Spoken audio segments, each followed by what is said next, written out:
Are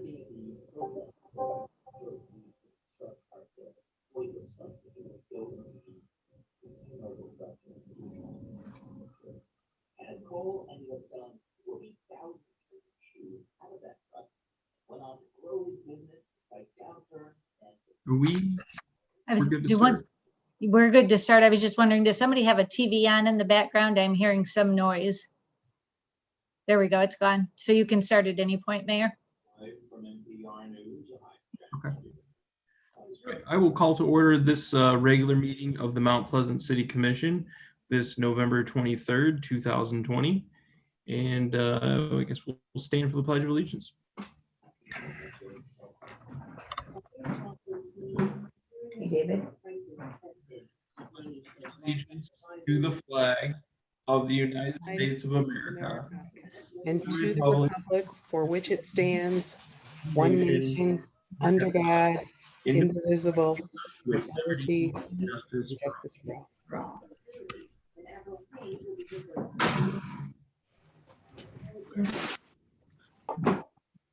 Clerk, has the roll been taken? It has, and as is our custom now, we have to do a roll call attendance vote. So I'll ask each commissioner to list their city, county, and state where they're presently located. Commissioner Tolis. Petro Tolis, City of Mount Pleasant, Isabella County, Michigan. Commissioner Ronan. City of Mount Pleasant, Isabella County, the state of Michigan. Thank you. Commissioner Lalonde. City, Mount Pleasant, County, Isabella, State, Michigan. Thank you. Commissioner Gillis. Mount Pleasant, Isabella County, state of Michigan. Thank you. Commissioner Alsager. City of Mount Pleasant, Isabella County, Michigan. Vice Mayor Perschbacher. City of Mount Pleasant, County of Isabella, state of Michigan. Thank you. And Mayor Joseph. In Mount Pleasant, Isabella County, state of Michigan. All are present and accounted for. Okay. Tonight we have two presentations. The first is the introduction of recent city employees, either hired or promoted. And I believe we have a video for that. So we can get that started.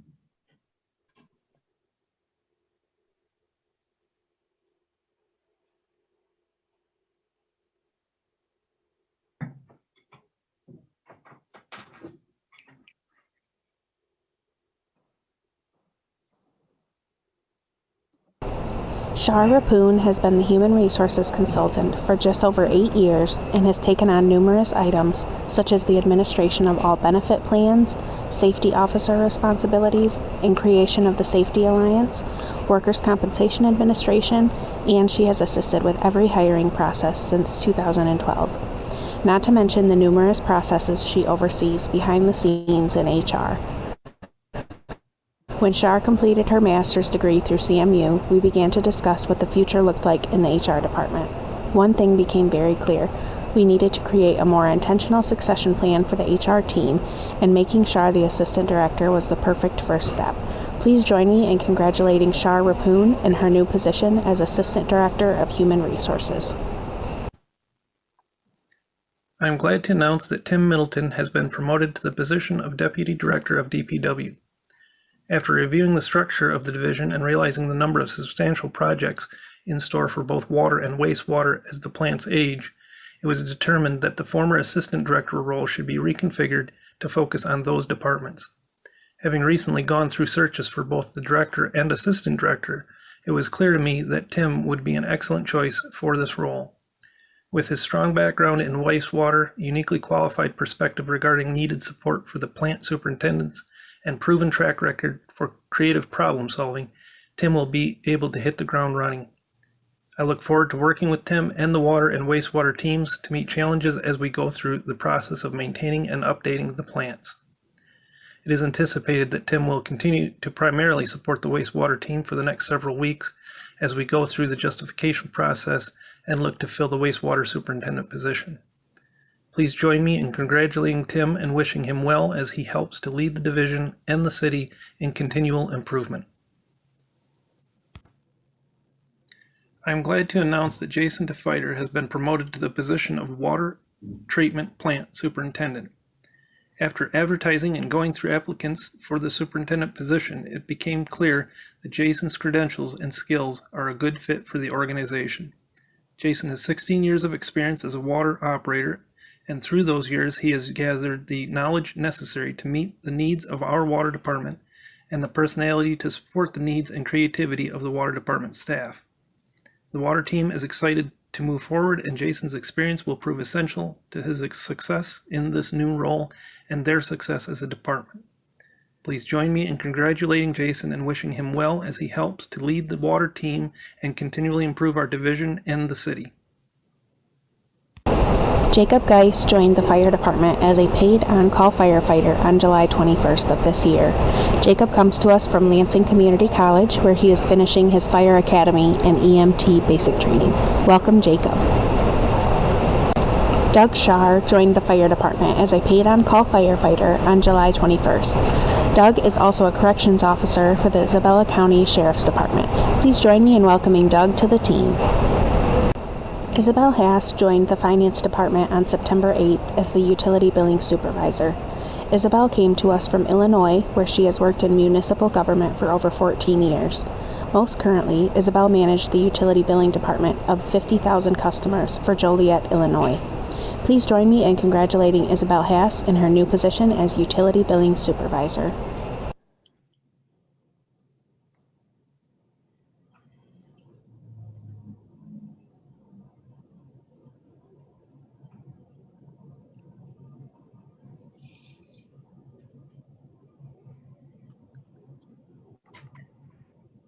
So as I previously indicated, Mayor, we had a number of new hires that we wanted to announce to you, and we had hoped to be back to face-to-face meetings. But since we don't see that in our near future, we've gone to this route and did half of them tonight, and we'll have the other half for you at your next meeting. Okay. Thank you, Nancy. And I'd just like to say congratulations and welcome to the team for some of those individuals. I see some very common and familiar names: Shar, Tim, Jason, and welcome Jacob, Doug, and Isabel. So thank you. Next, we have a departmental presentation by wastewater superintendent and now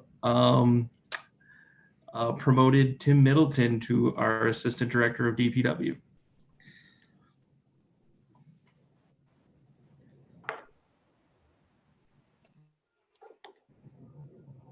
Commission.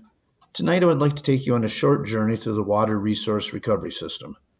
It would be difficult to talk about wastewater without discussing how wastewater gets to the treatment plant, so let's start by looking at the collection system.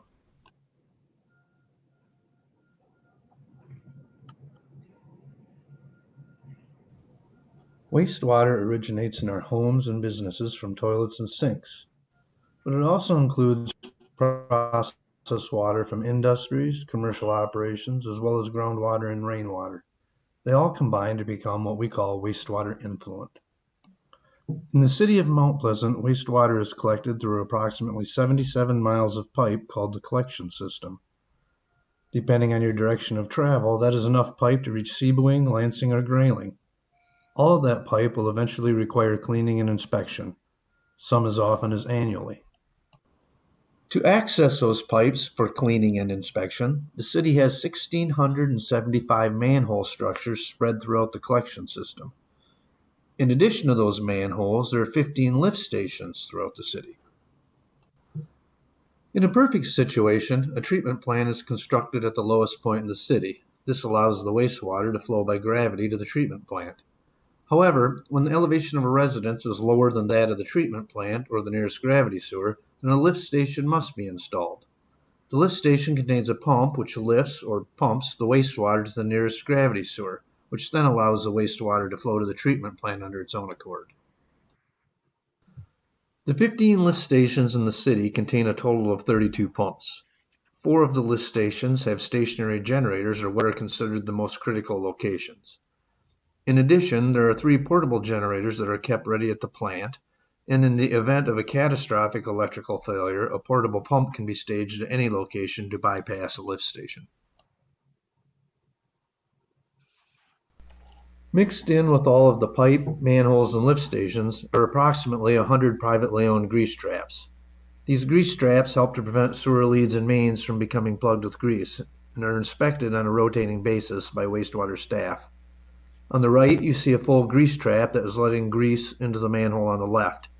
In the center video is an intercept in a sewer line that is building up grease due to the lack of a grease trap or a poorly maintained grease trap. Allowed to continue, situations like these may eventually cause a backup or flooded basements.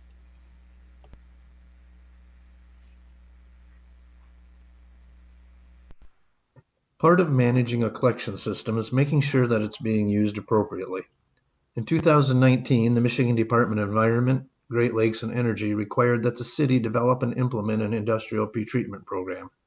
The purpose of the industrial pretreatment program is to prevent unwanted discharges to the collection system that could potentially injure staff or citizens, pass through the plant without adequate treatment, or damage infrastructure. Our existing grease trap program will become part of the industrial pretreatment program to assist in maintaining compliance with our National Pollution Discharge Elimination System permit. We typically tend to think of wastewater in terms of gallons, but to understand just what the treatment plant is doing, it's easier to think of it in pounds. In this slide, you can see that when combined, the plant removed and treated over 2 million pounds of nutrients in a process that's primarily accomplished by bacteria.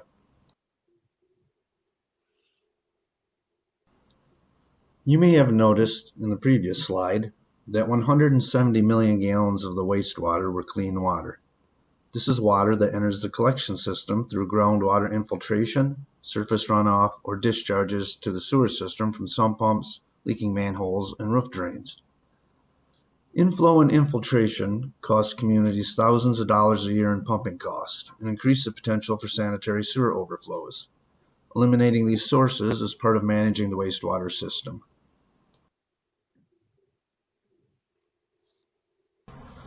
Let's take a quick trip to the wastewater treatment plant.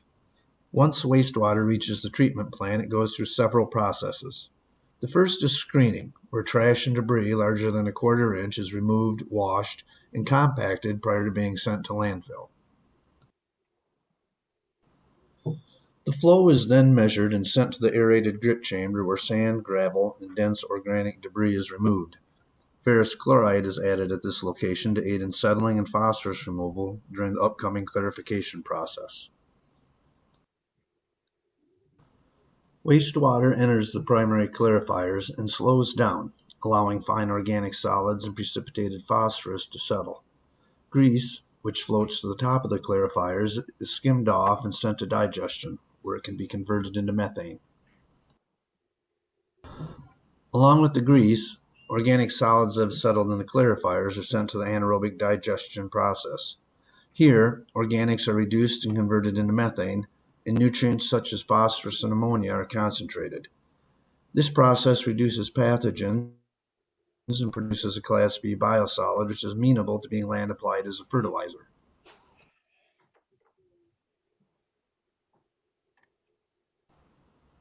Water leaving the primary clarifiers moves on to the secondary treatment process, where microbes begin the work of consuming nutrients. In here, plastic media forms a matrix on which microbial life can grow to thousands of pounds. In the biotowers, heterotrophic bacteria consume carbonaceous material in the presence of oxygen for energy and reproduction. After leaving the towers, the wastewater enters the rotating biological contactors, or RBCs for short. The wastewater at this point is low in carbon and high in ammonia, and bacteria called nitrifiers predominate and get their energy from the oxidization of ammonia.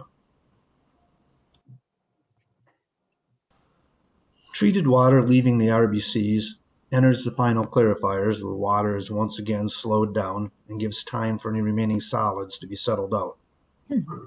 Those recovered solids are returned to the head of the plant for additional treatment. The finished water is then disinfected with sodium hypochlorite, bleach, dechlorinated, aerated, and returned to the river.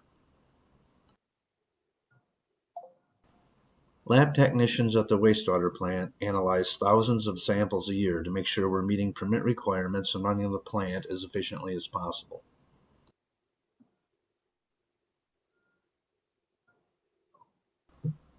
Staff and engineers are looking at the steps necessary to meet increasingly stringent permit requirements and to ensure that our plant is staying updated in terms of technology and infrastructure.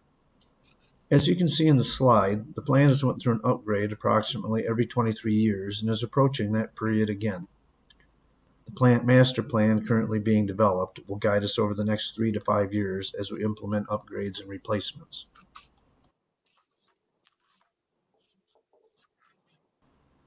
Underway right now is the replacement of our primary chemical system with new tanks, pumps, and a building that will allow access for future maintenance activities.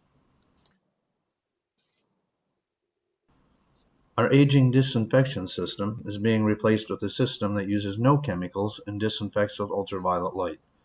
Anticipated completion of this project is in March of 2021.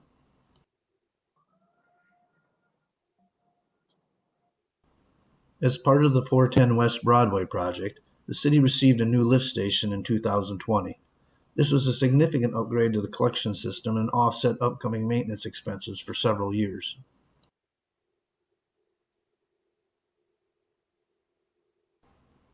In 2020 saw the installation of a new generator at the treatment plant. Unlike the previous generator, this unit is capable of running the entire complex during extended power outages. Also installed in 2020, this new generator at our largest lift station runs on natural gas and will automatically transfer during power outages. This addition greatly enhances the resilience and reliability of our collection system. During a storm event in late 2019, the washer compactor at the plant was damaged beyond reasonable repair. Staff was able to locate a used unit at a very competitive price, which upgraded and replaced the previous unit. The new unit provides a much safer working environment and much less refuse to handle. In 2021, the plant is scheduled to begin receiving flow from Beale City. This will provide wastewater treatment for the citizens of Beale City and a safer environment for all the residents of the Chippewa watershed. The revenue generated from this agreement will assist in moderating treatment costs for all users of the treatment system. The wastewater treatment plant is a complex system with hundreds of moving parts and pieces valued at millions of dollars. Managing the wastewater system includes staff from streets, utility billing, code enforcement, water, finance, and almost every other department at one point or another. The operators that run the treatment plant have to be incredibly diverse and wear multiple hats, leaping from role to role as the need arises. On any given day, an operator is required to be part chemist, microbiologist, electrician, plumber, landscaper, janitor, and mad scientist. They are on call every day, all day, because the water never stops flowing. So I'd like to take just a moment to recognize the contributions from operators and staff who have committed their careers to protecting the public health and the environment over the years. Thank you.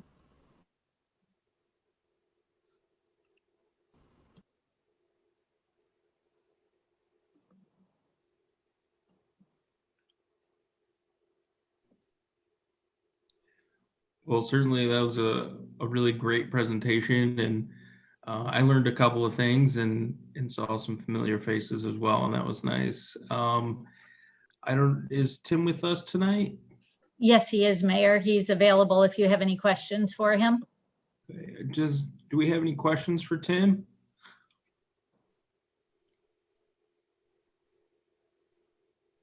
All right, well, Tim, it doesn't look like the commission has any questions, but I'd just like to say thank you again for that presentation. It was really informative and well put together, and also congratulations on your promotion, and thank you for all your hard work to the city. Thank you, Mayor Joseph. All right. Well, next on the commission's agenda, do we have any additions or deletions to tonight's agenda? All right, not seeing any hands, I will open up the first public input for tonight on agenda items. And just so members of the public are aware, we do have 3 public hearings, and so you will have time to talk about those items during the public hearing. but certainly if you'd like to now, you're welcome to. And if you're joining us by phone, I believe you hit *9 to raise your hand. And if you're with us by Zoom, you can hit the participants button at the bottom of the screen and then raise hand, which should be on the right hand corner at the bottom of your screen as well. Nancy, did we have any emailed comments on agenda items tonight? No, sir, we did not. Okay. And I am not seeing any hands raised in our attendees, so I will close the public hearing on agenda or public comment section on agenda items for tonight. And then we have our receipt of petitions and communications. Yes, the only items you have on this evening are the report on pending items, and then you have the October minutes from the Airport Advisory Board, the Downtown Development Authority, and the Planning Commission. And then one written communication was received for the packet from Kurt and Keith Fight asking about some questions regarding lighting and improvements within the Central Business District. And if the mayor would like, or if the commission would like, I would be happy to send a response to the Fights to explain the funding and what we have planned in the areas that they have questioned. So I can follow through up on that if you would like me to. I like that idea, Nancy, if the rest of the commission feels the same. Looks like it seemed a lot of head nodding, so. Next on our agenda is the consent calendar. And are there any items that need to be removed from the consent calendar tonight?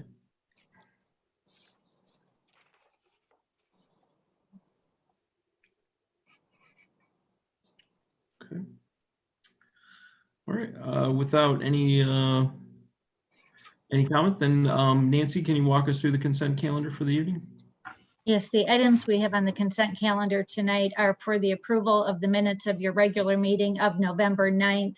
And I should point out that there was an error on the agenda. The agenda says they're the minutes of November 11th, but the minutes themselves are dated for the correct date. We also have two bids we're recommending for you this evening. One is on the water treatment chemicals. And this is an annual process we do to bid all of the chemicals out so that we can lock in the prices of the chemicals that are needed for our water treatment process. So we're recommending you approve the bids as are detailed in the memo. Secondly, we're recommending the bid for a brush chipper that we have scheduled for replacement this year. And Bandit holds the My Deal program for the state, which provides for a bid price for any participating municipality who needs to purchase such equipment. As the memo indicates, Bandit has provided a demo model that we were using that had a different engine type than what is covered on the My Deal program. But because it was a demo model, Bandit has offered that piece of equipment to us for only about $1,500 higher than the other model. And we found that model worked well for us and has immediate availability. So we're recommending purchase of the model through Bandit for $43,633. Before the meeting started, Commissioner Tolis asked, we had mentioned in the memo about a trade-in price for that, for our current model. And Commissioner Tolis had asked if that was locked in. And I'm not sure if that trade-in price has been locked in, but we can do some checking into that. And if not, we could look at putting that up for public auction like we do with some of our material. Although I guess I would defer to Jason real quickly just to see if he can tell us quickly whether that's been locked in. Jason, do you know that answer? No, I don't know for sure. I suspect that we could choose to auction it if we thought that was a better route. I would say that the model, it's a Woodsman chipper, and getting parts for it has been pretty difficult. I think that company went out of business, or at the very least, those bigger models are discontinued. And so we thought that price was reasonable, but we could look into that further. So what we're asking you to approve tonight is the purchase of the one through Bandit, and we will look further into that trade-in and see if the public auction might be a good alternative to do instead. The next item on the consent calendar is the renewal of two trucks through the Crapo Ford purchase buyback program and the addition of 2 trucks to that same program. As you'll recall, we had this item on our last agenda to consider using a similar program with a different vendor, and the commission ended up not voting in favor of that recommendation. So we did go back to Crapo Ford to see about putting these 4 trucks into the program, and they provided appropriate pricing for that. So we're recommending to have 4 more trucks put into the existing program for a cost of $137,215. The next item is we're asking you to confirm the purchase of a tractor. And as a little bit of history on this, in 2017, we purchased a tractor for primary use by the Parks Department, and that bid included a guaranteed buyback amount in 3 years from the vendor that we purchased it from. So as we began our analysis this summer, as we were coming up on the 3-year mark, and saw the purchase price of a new tractor, we decided to move forward with the purchase of a new tractor and contacted Bader & Sons about the guaranteed buyback. And they actually at that time offered a higher buyback amount than they had previously guaranteed. And the net price ended up being just under $9,000. So in October, we actually moved forward with the purchase and took delivery of the tractor. But then as we began talking about it more at the staff level, upon further reflection and a review of our purchasing policy, we determined that the purchase should have come to you for approval because the purchase price of the tractor was $48,103. And we got caught up in looking at the net price instead. So we are therefore bringing it to you this evening, asking you to confirm the purchase that was previously made from John Deere for $48,103. The next item is a temporary traffic control order that we're asking you to make final this evening. And this order has been in place for 90 days. And it had to do with removing the signs on West Campus Drive between Bellows and Preston that required Pango parking in that area. And we found that the removal of those signs did not have any adverse effects. So we're recommending approval of that traffic control order. And the next item we have has to do with a letter of support for the Neighborhood Enhancement Grant. As you are aware, we're in the process of implementing a grant that we received this year from MISHDA for these exterior improvements to owner-occupied homes. And the city matched the grant of $30,000 for the west side and also made another $30,000 available for the rest of the city. Although we're still in the process of implementing that grant and we therefore cannot thoroughly evaluate the success of the program, what we have seen so far seems very promising. And the grant application for next year's grant is due by December 17th. So we plan to submit another grant request for an additional $30,000. And that grant application requires a letter of support signed by the mayor. So we're asking you to authorize him to sign that letter of support.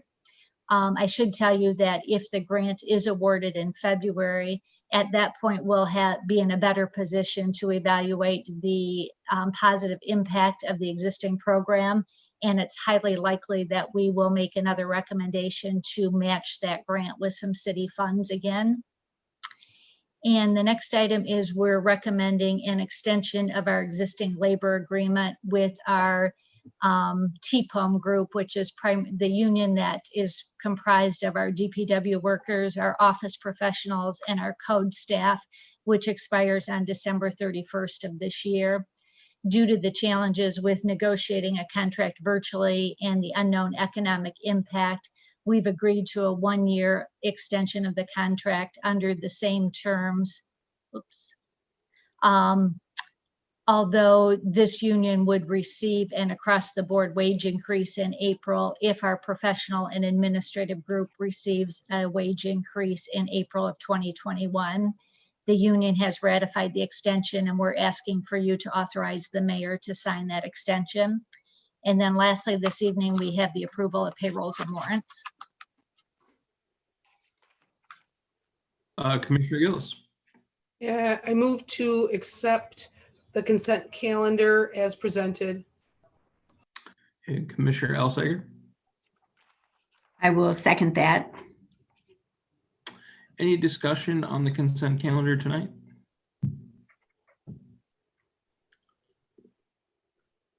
Commissioner Gillis, I see your hand is up. Yeah, quick question with the negotiations. When they say something about salary increases for administration, how far does that go up? What do you mean, how far does that go up? Well, the contract was, so if anyone else in the department or these areas get a raise, they also then would be considered for a raise. Does that go up to directors and to the city manager? We have an employee group that's called the Professional, Administrative, Confidential, and Technical Group. That is an employee group that is non-unionized. And typically that group, which is from, goes all the way up to the directors. It does not include the city manager. That group will often receive an across the, if a wage increase is given, it would be an across the board increase. That is the same for everyone. So that's the same across the board increase that the TPOM group will receive as well, if one were given. Okay, thank you for that clarification. And I also want to say thank you to the staff who agreed for that 1-year extension of the contract, knowing that we're in the situation we're at.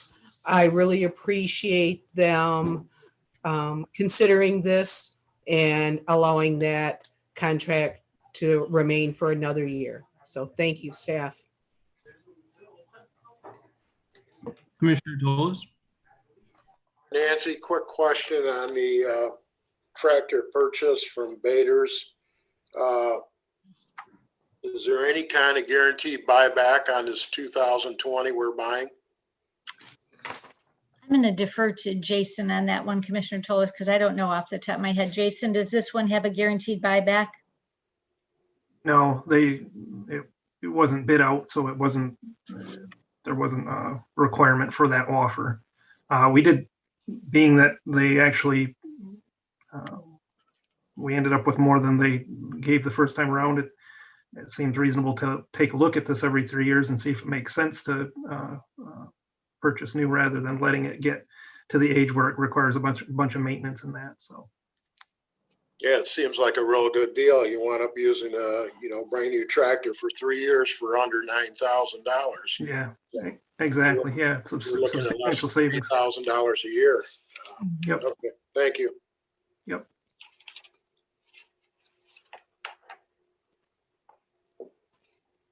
Okay. Without any other hands up, then we can go to a roll call vote on the consent calendar. Okay. Commissioner Gillis, Yes. Commissioner Lalone, Commissioner Ronan, Yes. Commissioner Toles, Yes. Commissioner Elsager, Yes. Vice Mayor Perschbacher, Yes. and Mayor Joseph. Yes. And that passes unanimously. Okay. All right. All right. Next on our agenda is our public hearings. Our first public hearing is on a recommended text change to amend section 154.405A to update the standards in CD3L, CD3, and CD4. Manager Ridley, did you have any comments before I open the public hearing? Just a couple of comments, Mayor. As you indicated, this public hearing is related to the residential zoning changes or standards that were generally agreed to with the Home Builders Association. And you may recall that staff met with members of the HBA multiple times over the last few months to identify solutions to the concerns that had been expressed regarding the residential building standards, while still respecting the input of the character-based code. And earlier this year, we shared those recommendations with you, and they were referred to the Planning Commission for review and formal recommendation. And since that time, the Planning Commission has discussed the changes in work session And then they introduced the appropriate ordinance amendment, held the required public hearing, and has now recommended the changes to you. So after holding the public hearing this evening on the proposed ordinance, we recommend you approve them as recommended. Nancy, at this time, I will open up the public hearing, and if you are with us by Zoom, you can go down to the participants button and then hit raise hand, and I can recognize you. And if you're with us by phone, you can hit *9. I see that Andy Tyson is raising his hand, and so I will recognize him. And Mr. Tyson, I just ask that you state your name, your address, and then you can address the commission. Thank you. I appreciate you guys being willing to take this up. As Mr. Joseph mentioned, Andy Tyson, 1900 Gover Parkway, here representing the Home Builders Association of Central Michigan. We've been working for a while now with city staff to address this, these several issues that we think will really help advance affordable home building and buying in our community, which is part of our mission statement.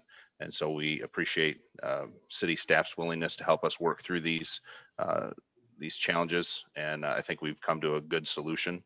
And I look forward to hopefully your support. So thank you.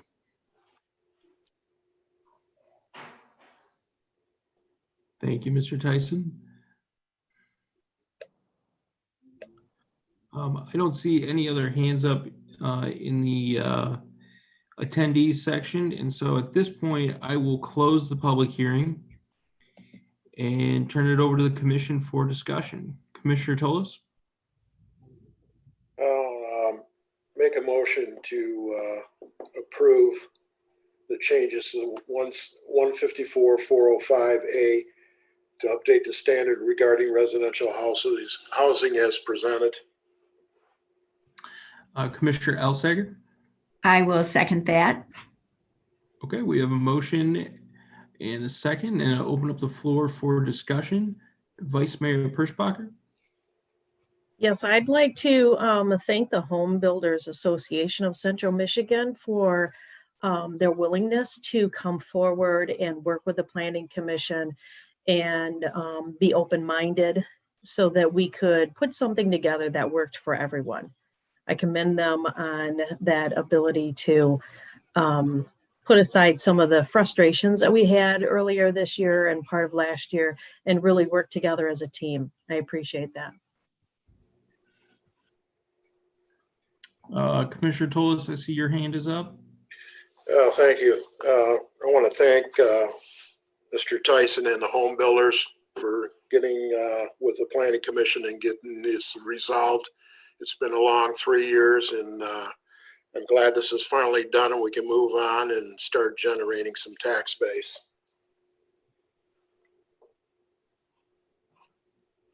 I'm probably going to sound like a broken record, but I'd like to thank the Home Builders Association and Mr. Tyson as well, the Planning Commission and Jacob Kane, the city planner, for working together and coming back to the table for us to have some solutions. So I don't see any other hands up. And so at this point, I think it's appropriate to go to a roll call vote on the motion to approve those changes. Commissioner Lalone, Yes. Commissioner Roden, Yes. Commissioner Tolis, Yes. Commissioner Elsager, Yes. Commissioner Gillis, Yes. Vice Mayor Perschbacher, Yes. and Mayor Joseph. Yes. It passes 7-0. Okay. All right. Next on our agenda is our second public hearing of the evening. And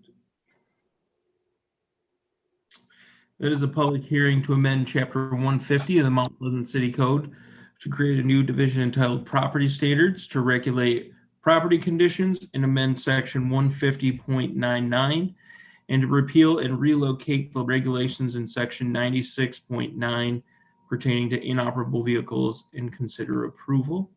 And Manager Ridley, did you have any comments before I open up? Yes, this proposed ordinance would focus on exterior issues such as junk, rubbish, abandoned vehicles, overgrown landscaping, and dwellings that aren't habitable.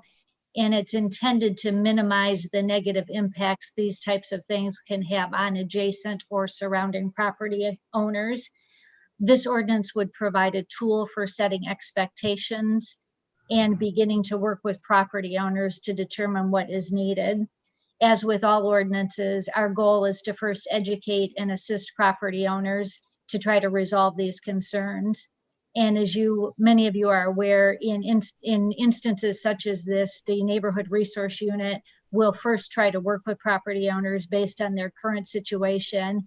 And as long as they continue to be cooperative and are making forward progress, we continue to work with them resolving the issues before issuance of a civil infraction, unless it's a health safety issue.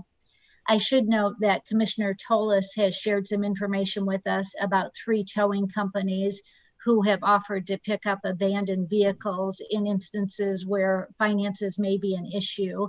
And so we are setting up a process to use that in instances where it may be needed to help out the property owner. So I thank Commissioner Tolis for that.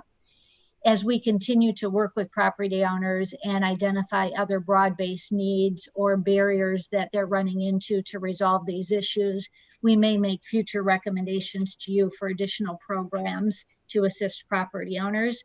But for this evening, after holding the public hearing, we recommend you approve the proposed ordinance as recommended. Okay. At this time, I'll open up the public hearing. And if you're with us by the public, you can hit the participants and raise hand button in Zoom, or you can hit *9 on your phone.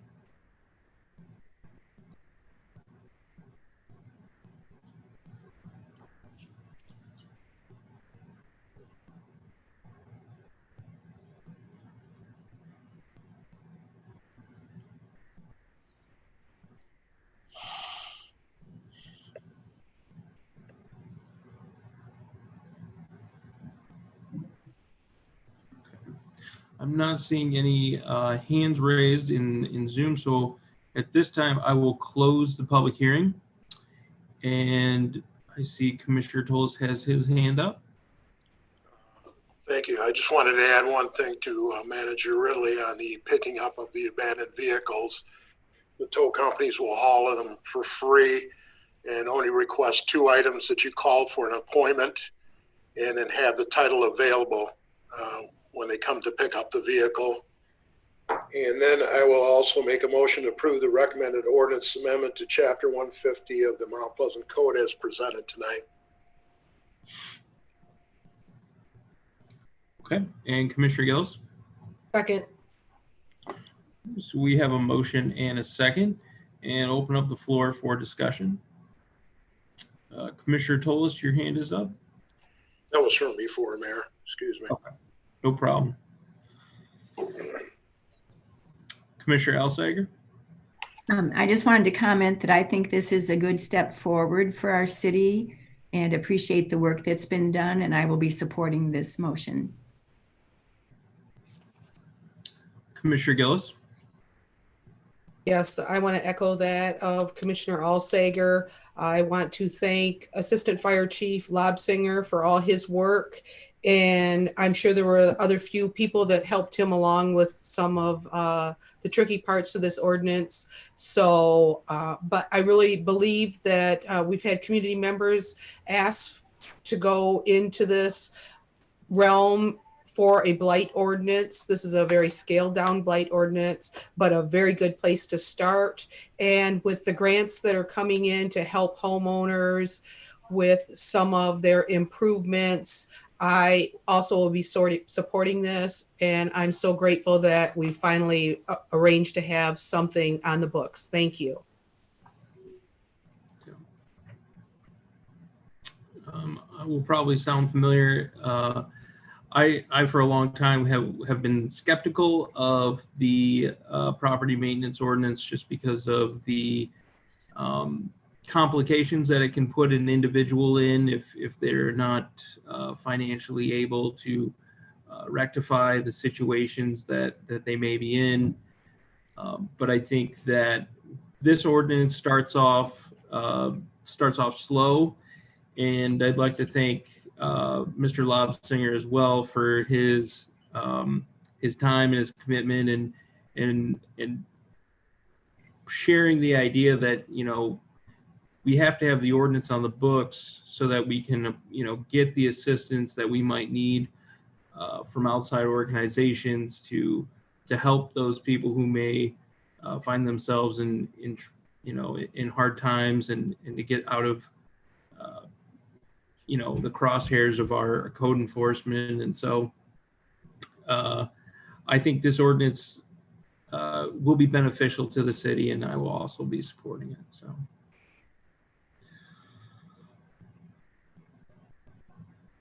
I don't see any other hands up. And so, Chris, I think we're prepared to go to a roll call vote. Okay. Commissioner Alsager? Yes. Commissioner Gillis? Yes. Commissioner Lalone? Yes. Commissioner Ronan? Yes. Commissioner Tolis? Yes. Vice Mayor Perschbacher? Yes. And Mayor Joseph? Yes. Passes 7-0. Okay. And then our third and final public hearing of the night is a public hearing on an ordinance to amend Chapter 50 of the Mount Pleasant City Code to amend the regulation of accumulation of solid waste and associated penalties and consider approval of the same. Manager Ridley? Yes, thank you, Mayor. This item also came up during our discussions about the property maintenance code. And as a result of those discussions, we're recommending 2 changes to the solid waste ordinance. And this has to deal with issues where we run into situations with overflowing dumpsters at a property, or if we have homeowners who regularly are not securing their trash appropriately. So what these ordinance changes would do is it would define what a repeat offender is. And once someone is identified as a repeat offender, which is 3 correction notices within 1 year, they would have a shorter time period to resolve the violation. And if cited, the municipal civil infraction amount would be higher. And so this would be used in situations where the property owner is not implementing appropriate mechanisms to resolve an ongoing problem. And it's believed that a stricter penalty may be needed to change that behavior. So after holding this public hearing this evening, we recommend you approve the ordinance amendments as drafted. Thank you, Manager Ridley. And at this point, I will open up the public hearing, and you can go down to participants and hit the raise hand button, or you can hit *9 on your phone.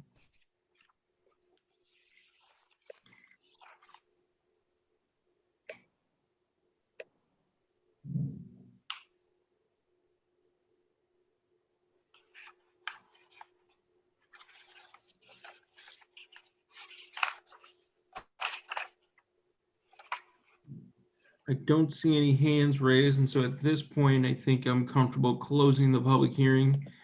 And then Commissioner Gillis, recognized. Yes, I move to approve the ordinance to amend Chapter 50 of the Mount Pleasant City Code regarding solid waste as presented. And Commissioner Tolis. I will second that motion. Okay, we have a motion and a second, and open up for discussion. Commissioner Tolis, I see your hand is up. Sorry about that. That's no problem. Commissioner Gillis? Thank you. I again appreciate the time and work that Assistant Fire Chief Officer Lobsinger put into this. I know this has taken a lot of resources from our code enforcement staff, and mostly with the repeat offenders.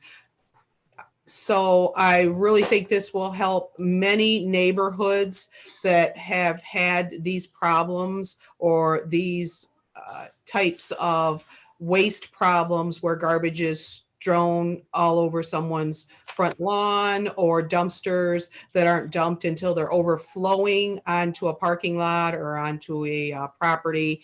And of course, everything that falls out of a dumpster or a garbage can usually ends up in someone else's yard or my yard. So, but I so appreciate this. I really think this will help the community look more attractive, neighborhoods to look more attractive, and finally have some kind of resolution to address this problem and hopefully take back some of the time that our code enforcement desperately needs for other situations. So thank you again to Officer Lobsinger and staff that helped.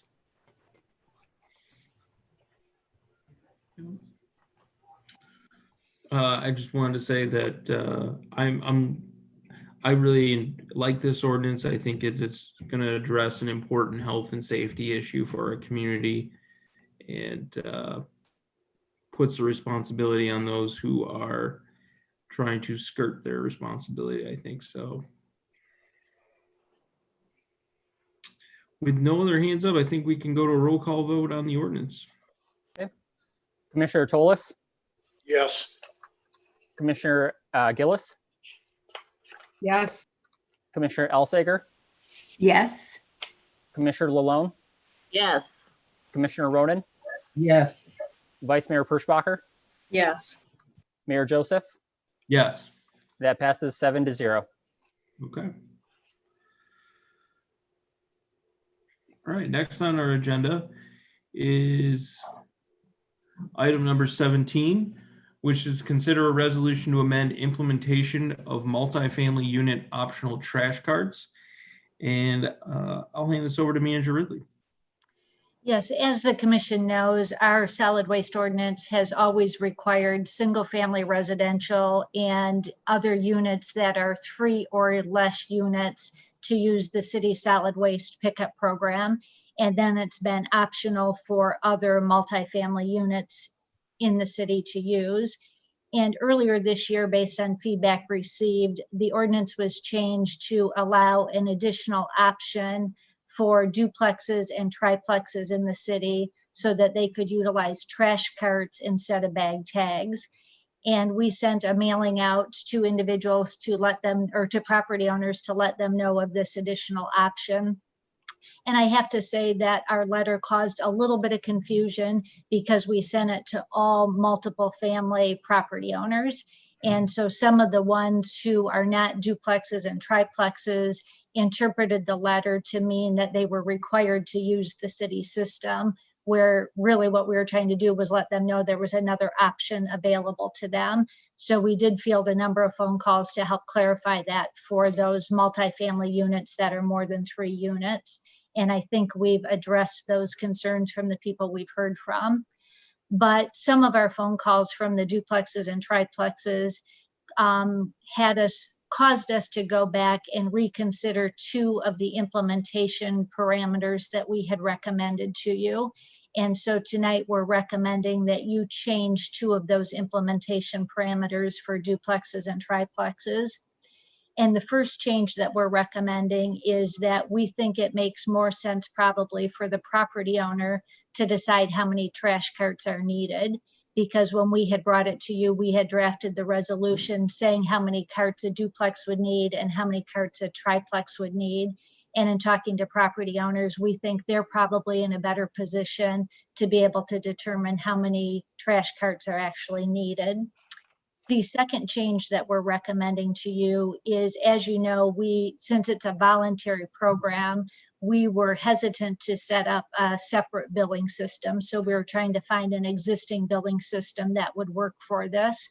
And we had recommended that anyone who wanted to do this voluntary option, it would be required to put the utility bill in the name of the property owner so that we could bill for the trash carts through that monthly system.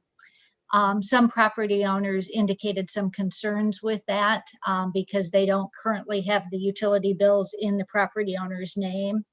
And so sticking with our original parameter of not wanting to create a whole new system, the change that we're recommending to you this evening is that we allow those property owners who believe this is a good service for their duplex or triplex, but don't want to switch the utility billing, that they would instead have the option of being able to prepay for the cart fee so that they don't have to switch over the utility billing. So we've drafted a resolution that would implement those two changes based on the feedback that we've received. And we would recommend that you approve that resolution as presented in your packet. Thank you, Manager Ridley. And at this time, recognize Commissioner Alsager. I will spring for the motion here. I move to approve the resolution for solid waste trash cart fees as presented. And Vice Mayor Perschbacher. I'll second that. Okay. And we have a motion and a second, so open up the floor for discussion. And Commissioner Toles? Manager, really, can I get a clarification here now on these cards? Is this mandatory? So No, company has to use the city?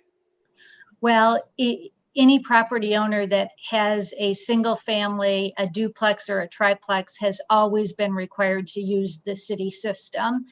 But those property owners will have different options now. They'll be able to use the city bag tag system or the cart system. So that part of it is voluntary, which option they choose of how to have that trash picked up. But if it's a duplex or a triplex, they've always been required to use the city system and would continue to be required to do so. I know I had a few of the owners call and discuss that they had their own card system and were on a cheaper basis and had a locked-in yearly contract. Yes, we did hear from some of those property owners about the locked-in piece of it as well. And because the waste haulers who are licensed through the city are also supposed to be familiar with the ordinance and should have known that they could not separately contract with individual property owners, we would have the ability to assist the property owner in getting out of those contracts. We also have had the discussion about some property owners are paying less than what they would have to pay under this system. Our costs are based on the bid prices that we received for our solid waste contract back in 2018. And it's basically a break-even fee setting system. And so the city is not making any money off of it. It just covers our costs for the pickup and disposal. Thank you. Mm-hmm.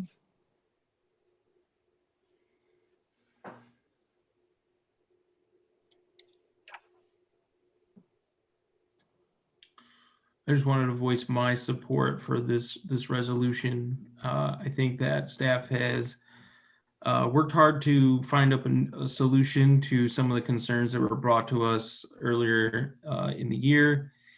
And then again, work to be even more flexible to meet conditions that some of our property owners are facing. And I know some property owners will probably, who have been operating outside of the ordinance for a long time, may feel that they may not like this new system as much, but it is the requirement of the city. And I think the staff has done a good job to meet them halfway. So I don't see any other. Commissioner Toles? I just want to make one more comment. I won't be supporting this tonight for the reason that most of these landowners have provided trash carts at less of a price, number one. And number two, they haven't contracted for the yearly service. Most of them, when school is done, those trash containers go back inside the garage and they're done. They're not paying for that part of it. And for those two reasons and the calls that I got, I won't be supporting this. Thank you.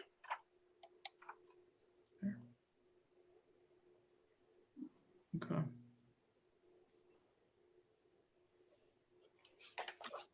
I think at this time we can go to a roll call vote on the resolution. Okay. Commissioner Ronan? Hey, Chris, hold up. I see Commissioner Ronan Sorry. wants to talk.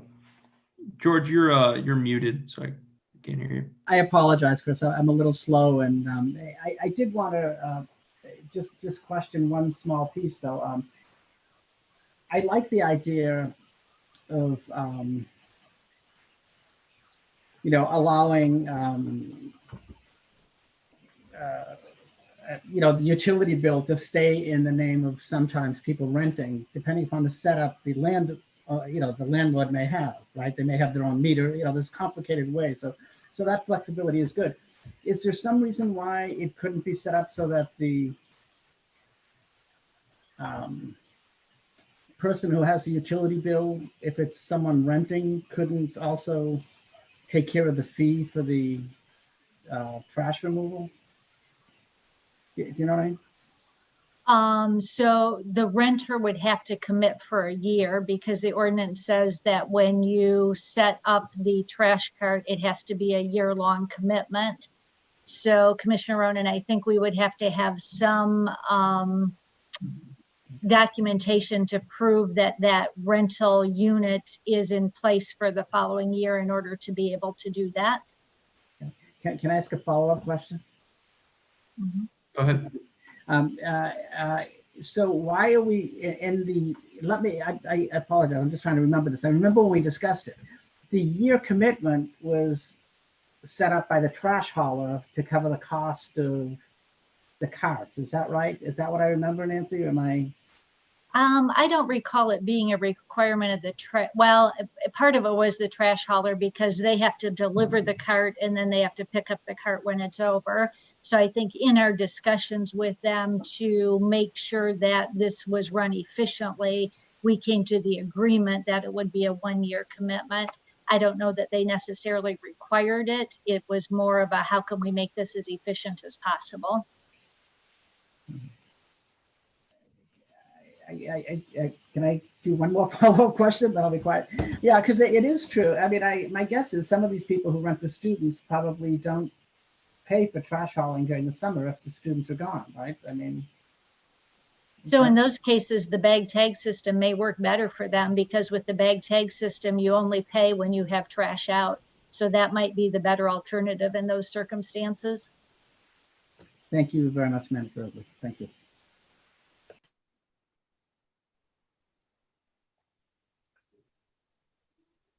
Okay. I think unless there's any other questions or comments, we can go to a vote. Okay. Commissioner Ronan? Yes. Commissioner Tolis? No. Commissioner Elsager? Yes. Commissioner Gillis? Yes. Commissioner Lalone? Yes. Vice Mayor Perschbacher? Yes. And Mayor Joseph? Yes. Passes 6-1. Okay.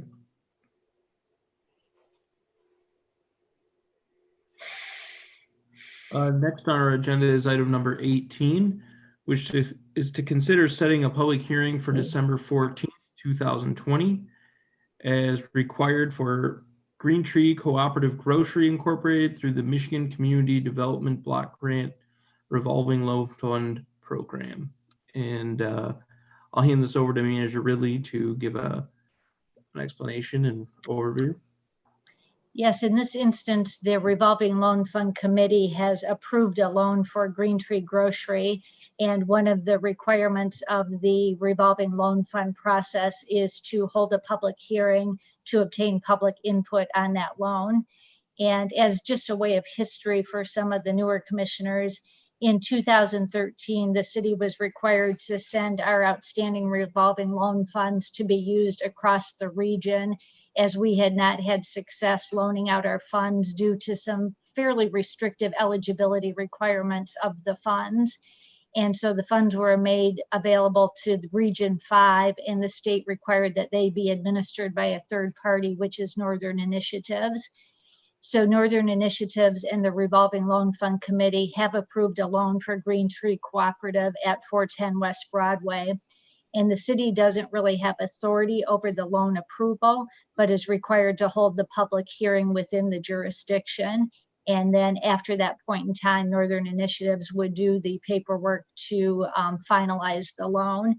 And the reason this is important for the city is once that loan is done and repaid, the funds become what is called defederalized.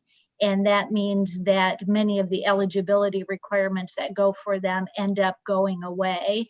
And we would have much more flexibility with the ability to loan those funds to small businesses as they are starting or growing. And so this loan is good for us in the long run in that the funds would be defederalized and more readily available to more businesses in the future. So all we're asking you to do tonight is set the public hearing for December 14th. Thank you, Manager Ridley. Recognized Vice Mayor Perschbacher. I move to set the public hearing for December 14th, 2020 for the application of Green Tree Cooperative Grocery for the RLF loan. And Commissioner Alcider. I will second that. So we have a motion to set the public hearing and a second, and any discussion? I just wanted to voice my support for setting the public hearing and to reiterate that by utilizing this fund that I know that the owner of Motorless Motion was involved in the revolving loan fund earlier and had success with this, and then the success potentially here with Green Tree Cooperative is that's going to set those funds for further use and availability for other downtown businesses. So exciting to see that program being taken advantage of. Commissioner Tolis? I have one quick question. I was under the assumption that all this funding was in place for Green Tree.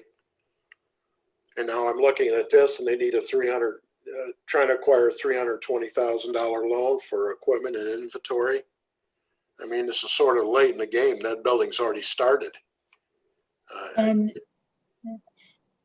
what I know about it is the contract is being between Green Tree and Michigan Community Capital. So we have not been involved in all of the details of what is needed from Green Tree for this. But Green Tree submitted the application to the Revolving Loan Fund Committee showing that this was still an unmet loan that they would need to be able to finalize their build out. And the committee reviewed the application and was comfortable with the ability for being able to pay it back.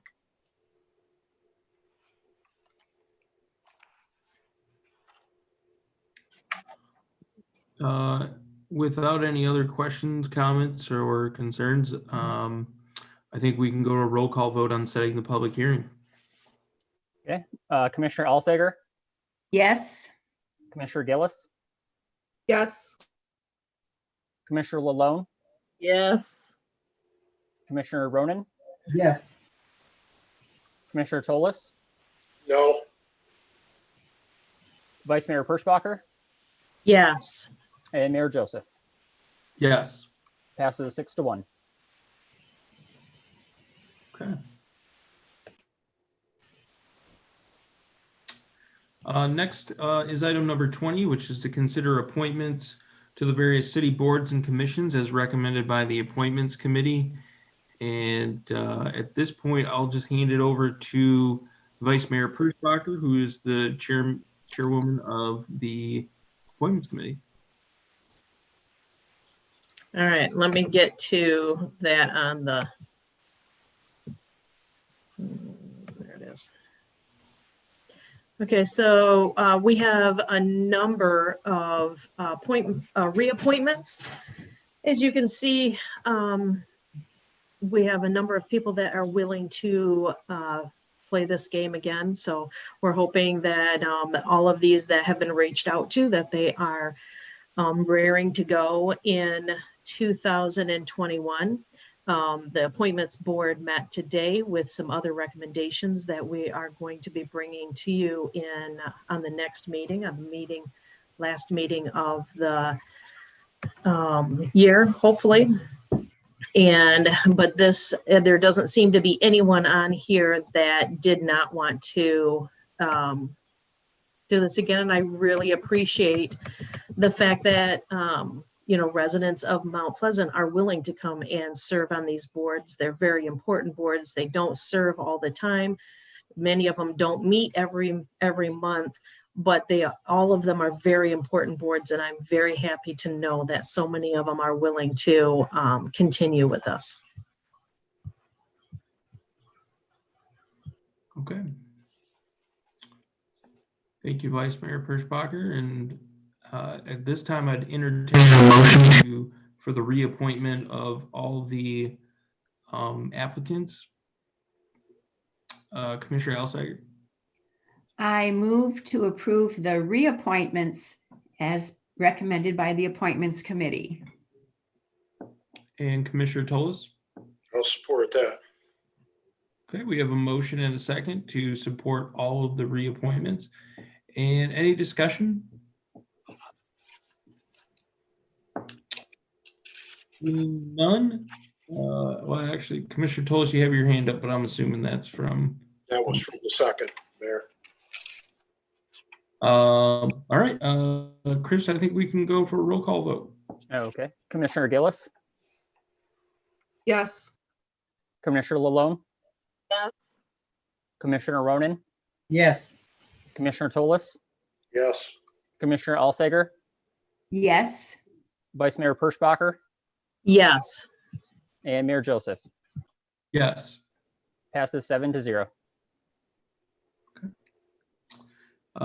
Next on the agenda is item number 21, in which you consider a closed session pursuant to subsection 8D of the Open Meetings Act to consider the purchase or lease of real property. I just think we need a motion. Vice Mayor Perschbacher. I move that we go into closed session after our work session tonight. And Commissioner Alsager.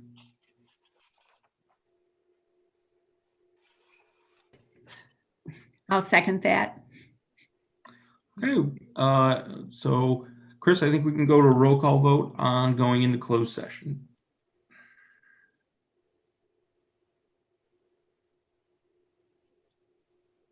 Sorry. Commissioner Lalone, Yes. Commissioner Ronan, Yes. Commissioner Tolis, Yes. Commissioner Alsager, Yes. Commissioner Gillis, Yes. Vice Mayor Perschbacher, Yes. and Mayor Joseph. Yes. It passes 7-0. Next is announcements on city-related issues and new business.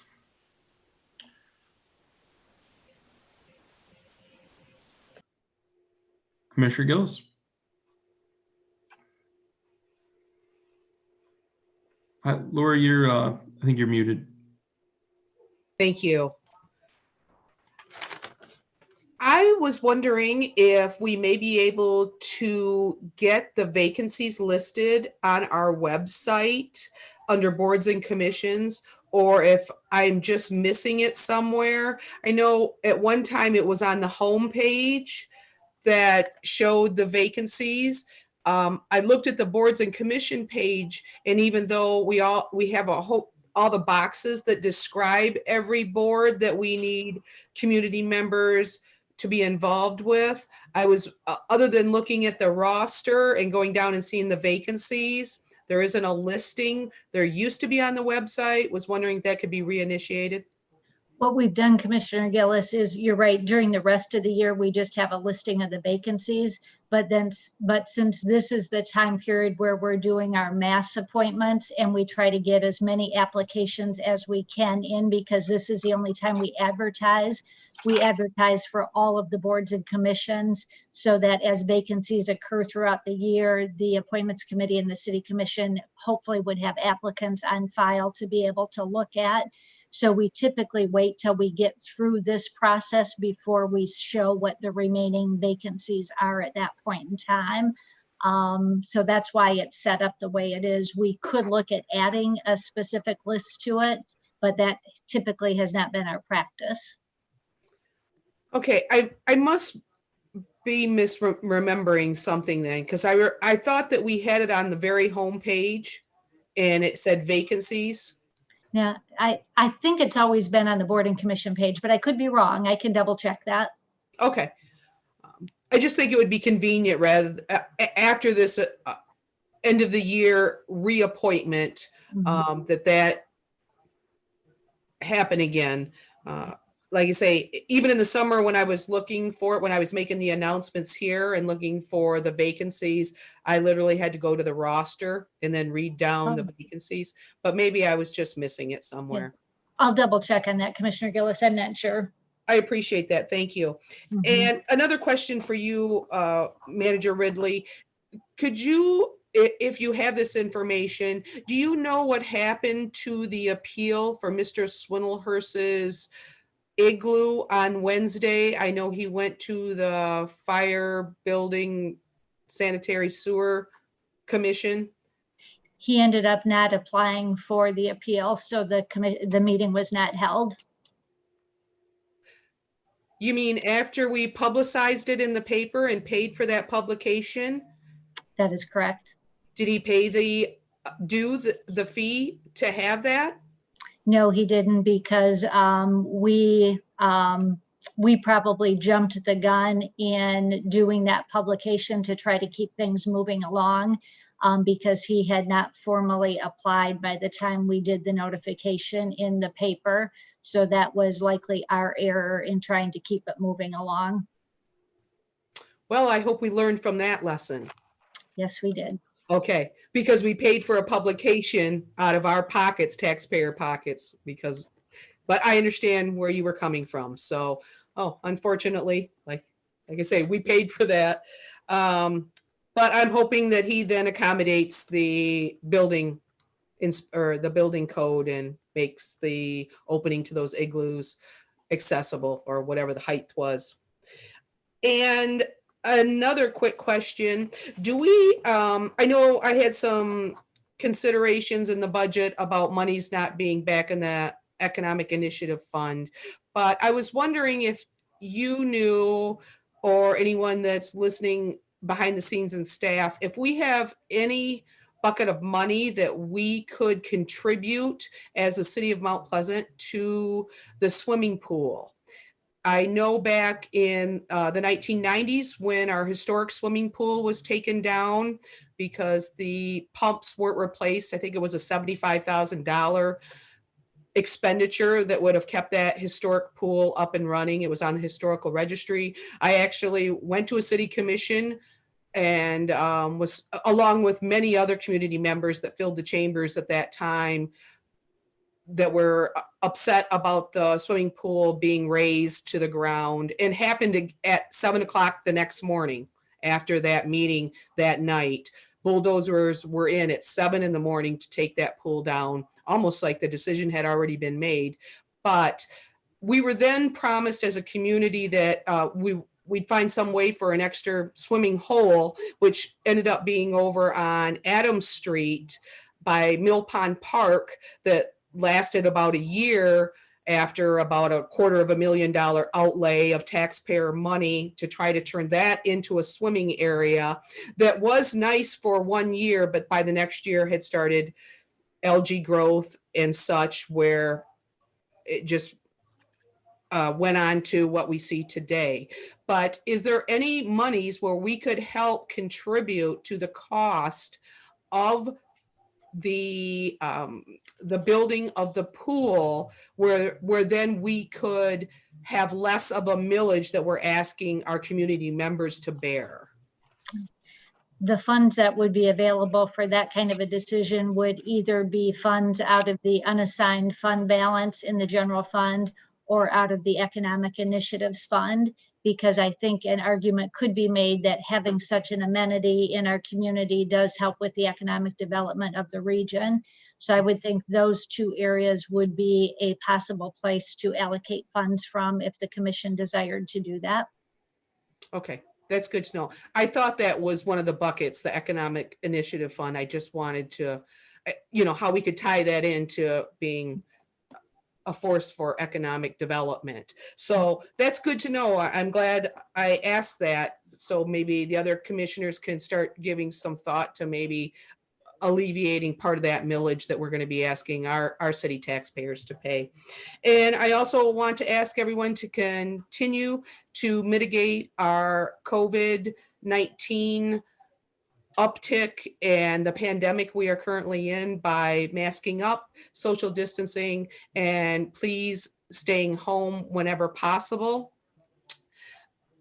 The community is under attack. Again, we are in a very bad way that if we all can't come together and just keep each other safe, I think we're just prolonging this pandemic. And we may see a vaccine in the next 4 or 5 months, but that is not going to help our businesses and our restaurants who are going out of business because we can't get back inside to patron their businesses. So please, the mask you wear today could save a life tomorrow. And we probably all know someone that's been affected by COVID. So let's please do all our part. And the last note is I want everyone to have a wonderful Thanksgiving. Enjoy your nuclear families. Hopefully Zoom in with your families that may be out of town or extended families. Find some way to connect with them. But please enjoy yourself with this holiday. But please remember to stay safe and consider all of our community members during this time. Thank you.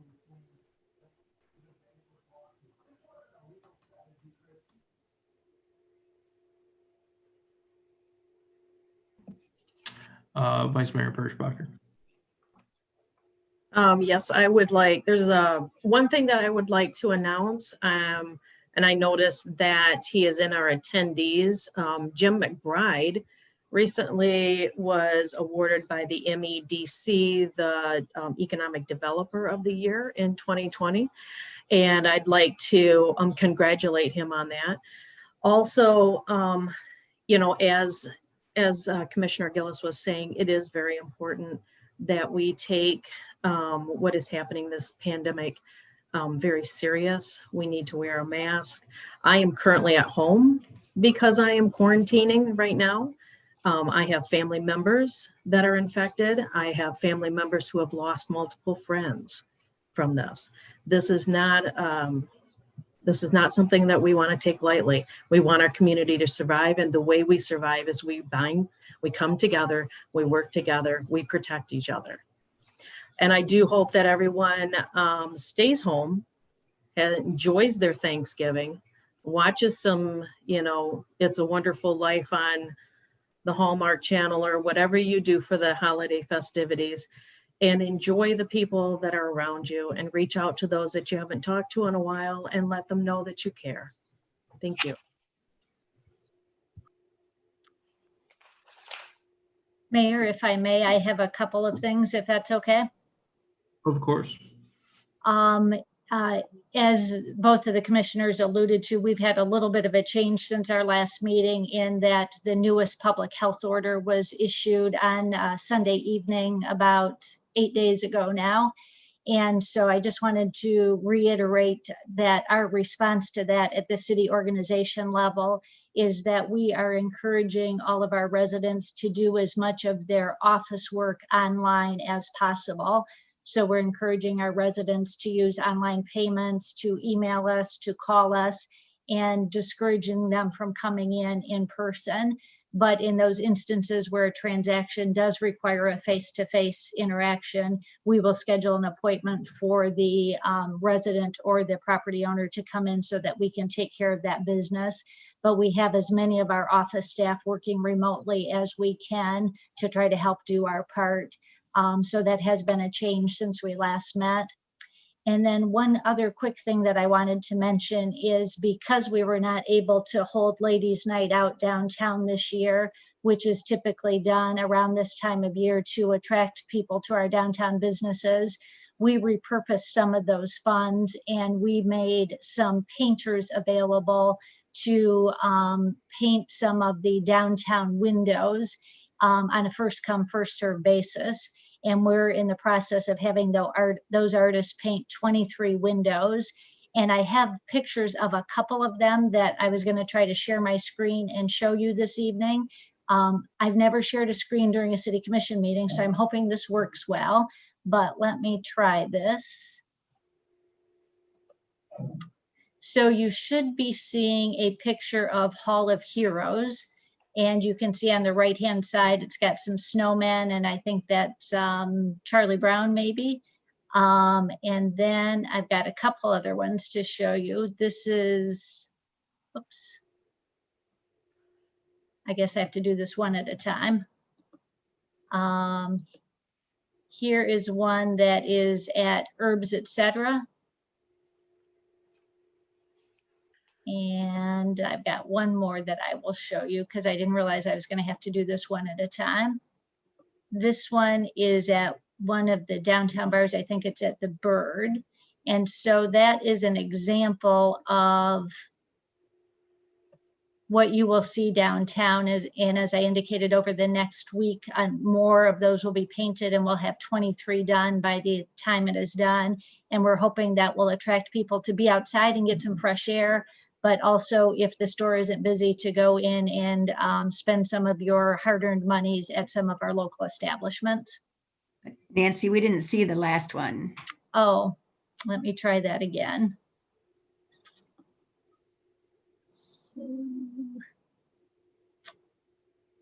I have lost it, so I'm going to show you a different one. This is on Artreach. Can you instead? So I'm sorry, I exited out of the other one and don't have access to it, but that gives you a flavor of what you'll see if you walk around downtown.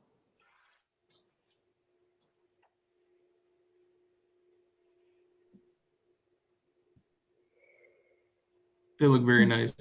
I saw some pictures earlier that were posted on social media, and it's a nice addition to our downtown.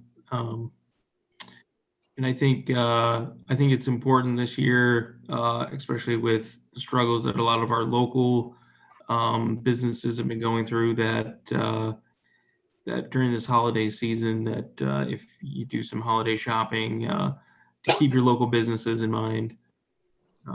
And also wear your mask and practice safe social distancing.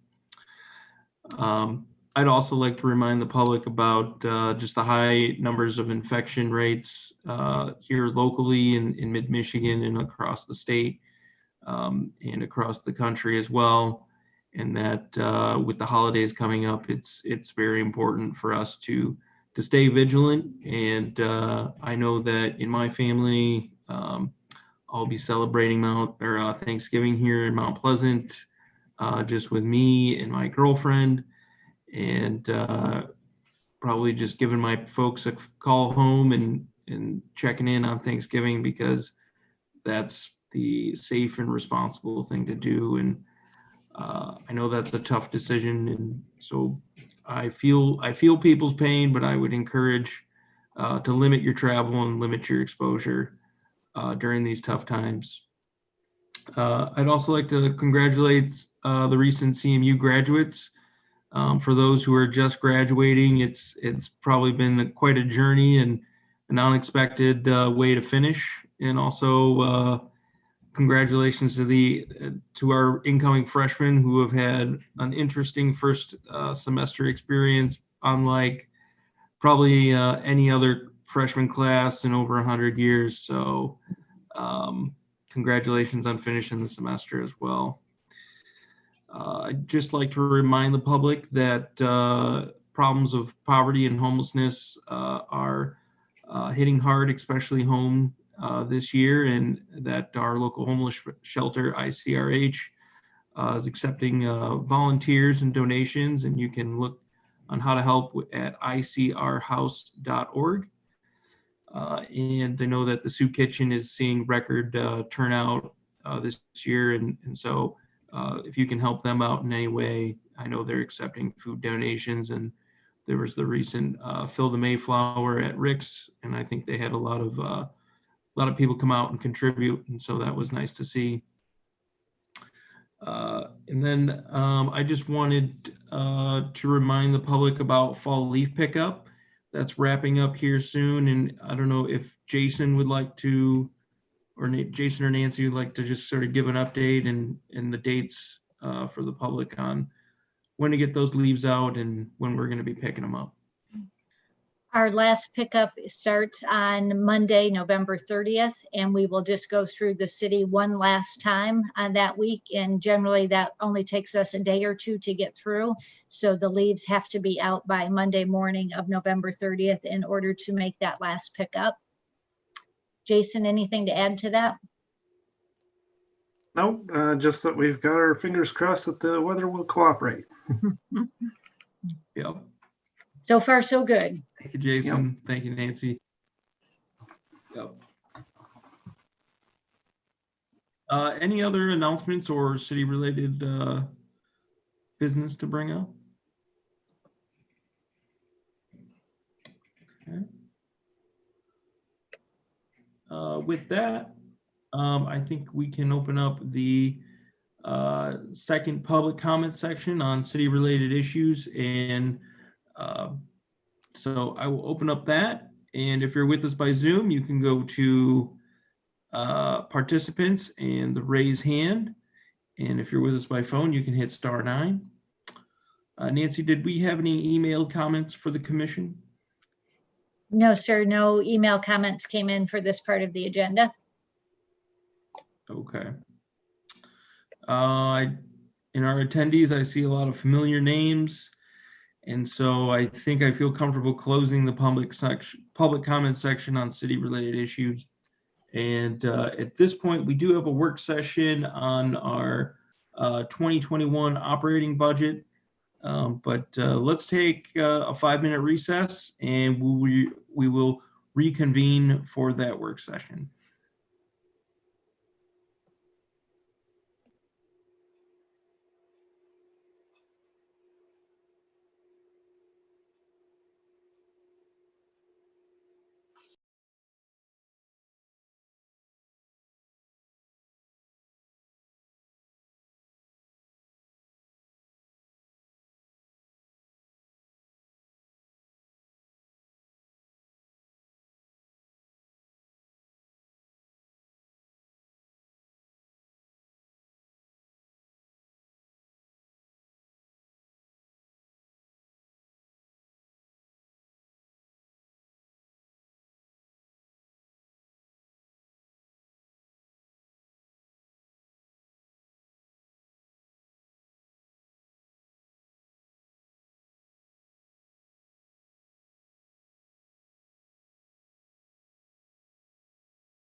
All right, it looks like we have all of our commission members back and staff with us. And so I think we can start our work session here on the 2021 operating budget discussion. And really, this went over some questions that were raised at our last work session, and commissioners had the opportunity to submit further questions since then. And so really, I guess I'd just like to ask the commissioner, are there any further questions on the ideas or questions presented? And we can go from there in our discussion. Mayor, if I could just mention one thing real quickly, please. We originally had planned to have on your action agenda this evening consideration of the contract with MMDC for the 2021 contract. And Mr. McBride and Jerome Schwinn, who's the chairperson of MMDC, were going to attend your meeting to give their typical quarterly update and then be available to answer any questions you may have on the proposed contract. But based on the questions that some of you had regarding the role of MMDC, we did not put that on your action agenda tonight because we thought it would be more productive to hear what your work session discussion might be about it before it was brought to you for approval. But both Mr. McBride and Mr. Schwinn are available, and they're in the attendee section. If you have any questions for them on that, I'm sure they would be happy to address any questions you may have on that. So I just wanted to make sure the commission knew they were available if the commission wants to have any discussion with them. Thank you, Nancy. We'll really open up the floor for discussion and questions.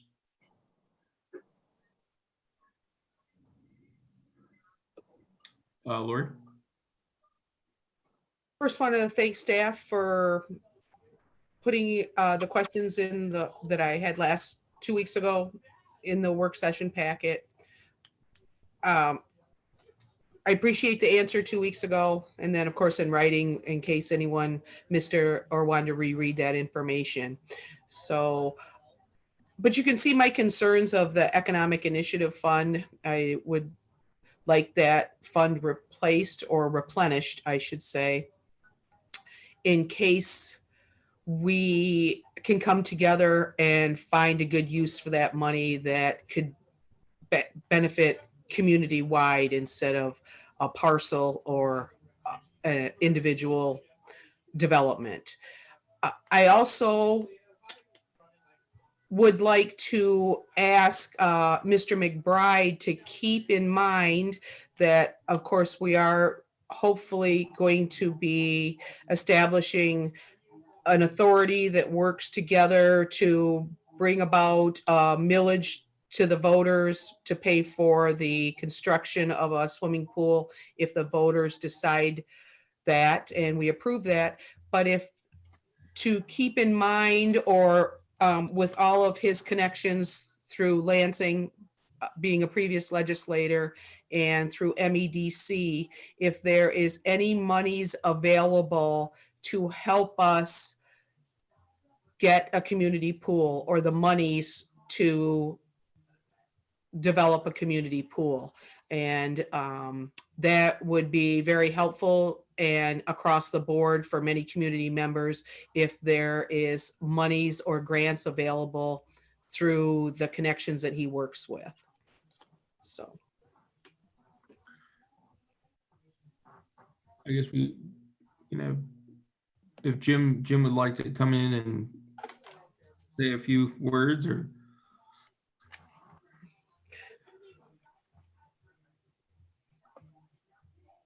Am I on?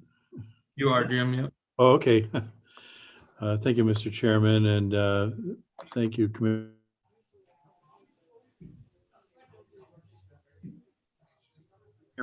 Yeah, so certainly we can look into what community development funds might be out there. They run programs from time to time. As you folks know, Match on Main was a very competitive program. We had $1 million statewide, and they only committed to one grant for Region 5, but we were able to actually get two, so Bay City and Mount Pleasant. But we applied on your behalf, and we were able to get $48,000 for downtown businesses here in the city, ranging from $2,000 to $2,500, and that was on top of anything that they might have received through the Restart program, which came later. So, and that was a community development grant program, and we were successful with that. So clearly, if there's anything that comes along that might be applicable to a community pool, I'll keep my eyes open and my ears and eyes open. And if there's something that comes along, I'll jump on it. Be happy to do that. I appreciate that, Mr. McBride. Thank you. You're welcome. Mr. Mayor, I would just say that the two-pager that you have, Bill Merdeza put that together, and the stuff that we work on is really on the second page, and I'm very comfortable. In fact, we went back and forth and we talked about that a little bit and made a few updates, and I'm very comfortable with what he has laid out. If there's any specific questions, I'll just say overall, this has been a crazy year. I agree with all of you about the extra care we all need to take with masks and the situation with COVID-19. But it has shut everything down. So in an environment like this, you do what you can. And we've been able to distribute grant funds more than I ever even dreamed with the Restart program in the area. So that's been helpful. And I've heard so many testimonies from local businesses that said that was a lifesaver. So in terms of the relief program and then the Match on Main and the relief loans, 3 of which went to Mount Pleasant businesses out of 4 counties, and then the Restart program, which we administered for 6 counties. So I think we were able to make a difference during a shutdown, and appreciate all your support on that.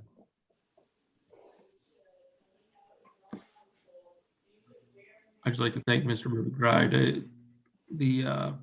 The work they've been able to accomplish in our community, helping our businesses out during this time, has been very helpful. And obviously, congratulations on your recent recognition. Thank you. Thank you. I was actually surprised. So. Right. Commissioner Ronan, did you have?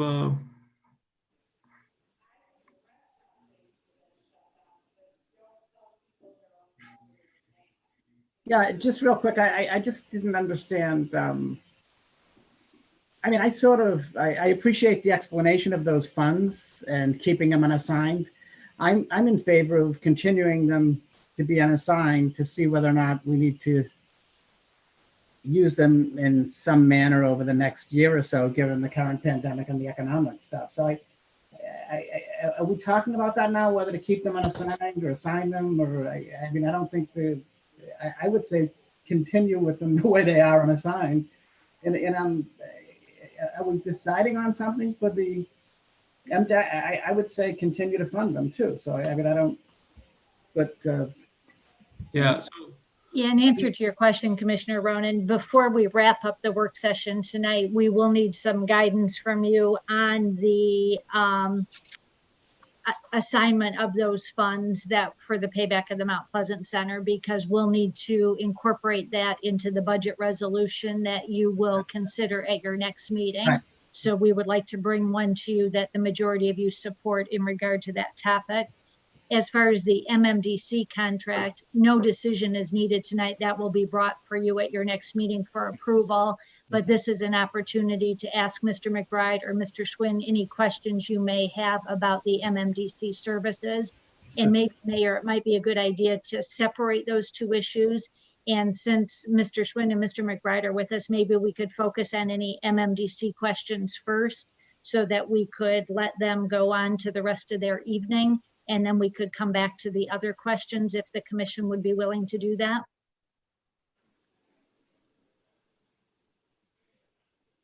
I think that's a good idea. So yes, I would, if you have questions for Mr. Schwinn or Mr. McBride, let's try to get those out first. I know Commissioner Tolis had his hand up.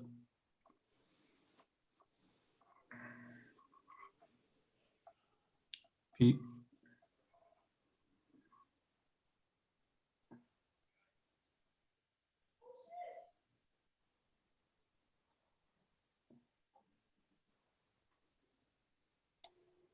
Can you hear me now? Yep, there you go. Thank you. Mr. McBride, I'm just looking at this contract here, and the contract with the city is broken down in 2 installments of $22,500. Then the LDFA contract is 4 payments of $33,500. So the total contract's roughly about $179,000. Am I understanding that right? No. Commissioner Tolis, the one with the city is only one installment of $22,500. Well, it says 1 annual installment. But it was a 2-year contract. So it was $22,500 in the year 2020 and in the year 2019, but it's $22,500 per year that comes from the general fund. And then the amount from the LDFA, the contract you have in front of you is last year's contract, but all that is in the budget for 2021 is $22,800 from the LDFA. That contract has not been approved yet, but all that's available from the budget is $22,800 for next year. Right. Sorry to jump in, Jim. One installment. Yes, sir. That would be one installment, right? Correct. One payment. Okay. One payment. Yeah. We pay it throughout the year. We break it up based on when the tax revenues are collected, but the total amount from the LDFA would be $22,800, assuming the LDFA approves that contract. Thank you. So Nancy, what was this 33.5? That was four quarterly sums of 33.5. That was last year's contract.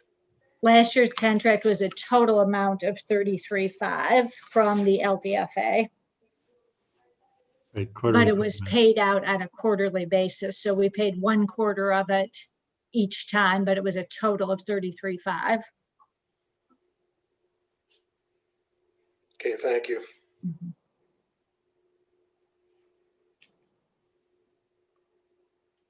Pete, did you have any follow-up questions? No, that answers my questions. Oh, okay. Mary? I guess I'm on to a different subject, but this is to help Commissioner Gillis, and it's a terminology issue that the proposed pool, as you call it, is actually called an aquatic center because it's 2 pools.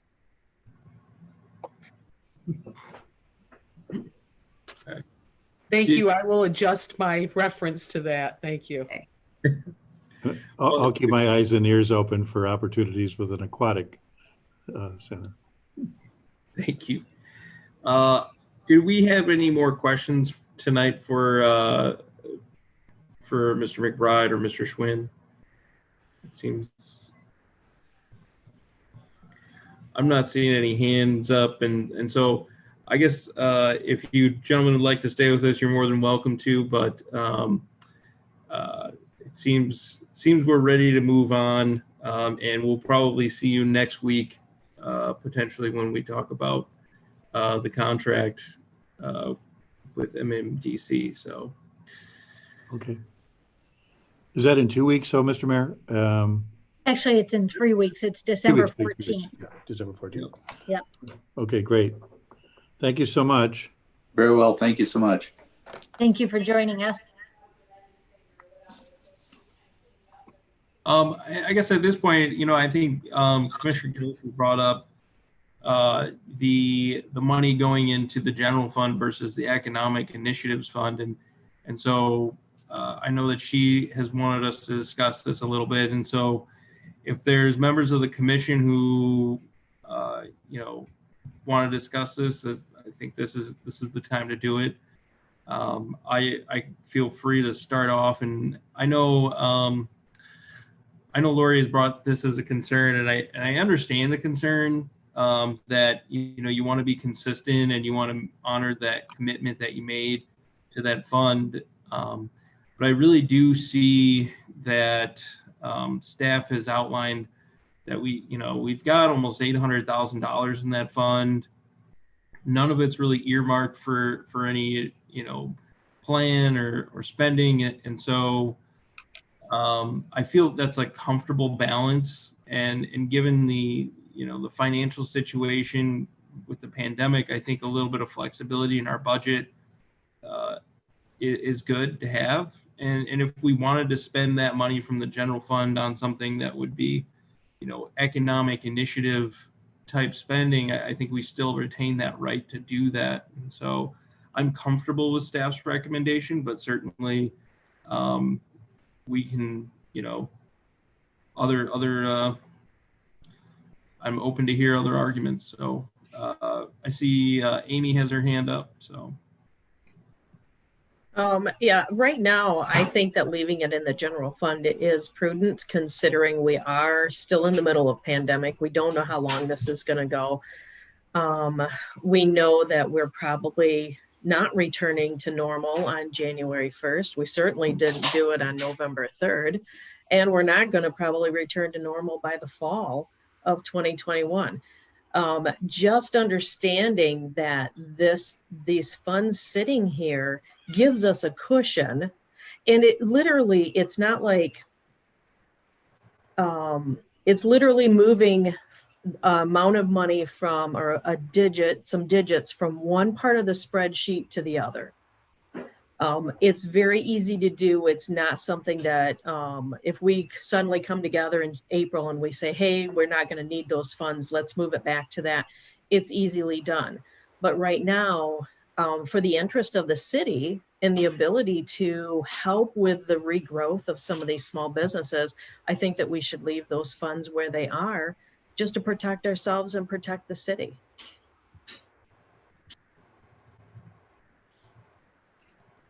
The only thing that I do sort of see is that would sort of go towards Lori's point, is that we have a requirement to have about 15% of our operating budget in the general fund,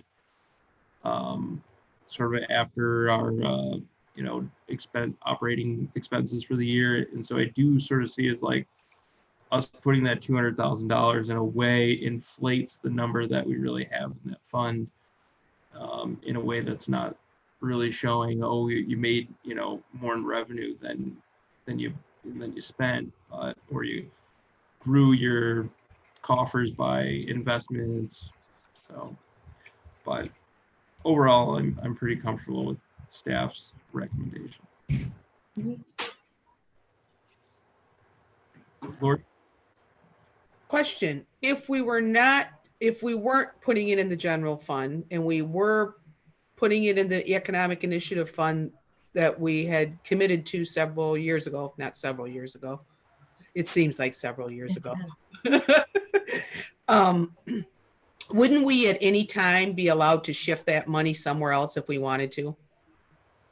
Yes, it would just take a vote of the commission to do that. Okay. Thank you. George? Yeah, I was going to ask a very similar question. We could also take a vote at another time to put it back into the other fund too, right? I mean, it's just right. Okay, great. Yeah, since those are both general fund line items, you have a lot of flexibility at the commission level.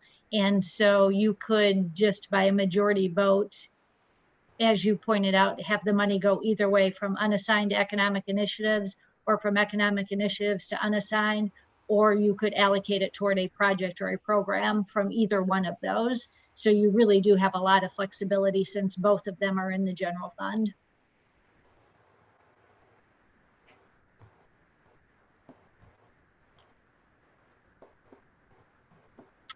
Do we have any more comments, questions? One other comment, and this kind of goes back to what Commissioner Gillis said at the end of the regular meeting. I would think that the yet to be appointed Recreation Authority members would love to hear your sentiments, Commissioner Gillis, about maybe providing some seed money for that construction. The only thing I want to make sure the commission understands is that because it's an authority, the millage rate has to be uniform across the entire district of the authority, which covers the city of Mount Pleasant and Union Township. And it also includes the schools, but they're both in those two entities. So if the city were to front some money for the construction and no other governmental unit did that, the city taxpayers would certainly be advantaged because we could have a lower millage, but the rest of the property owners in that authority district would also be advantaged because their millage rate would be the same as the city millage rate. So I just want to make sure you understand that it's got to be one millage rate. And if there's not an agreement by all the units of government to put some of that money forward, our funds could advantage other property owners outside of the city as well. And I'm not saying it's a bad thing. I just want to make sure people understand we can't differentiate that millage rate.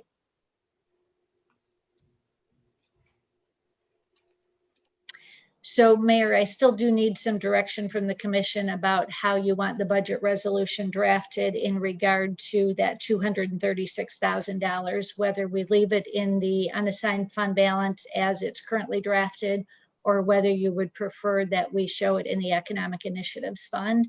So I would like some direction on that this evening, please. Okay. Well, you can put me down as comfortable as drafted. George?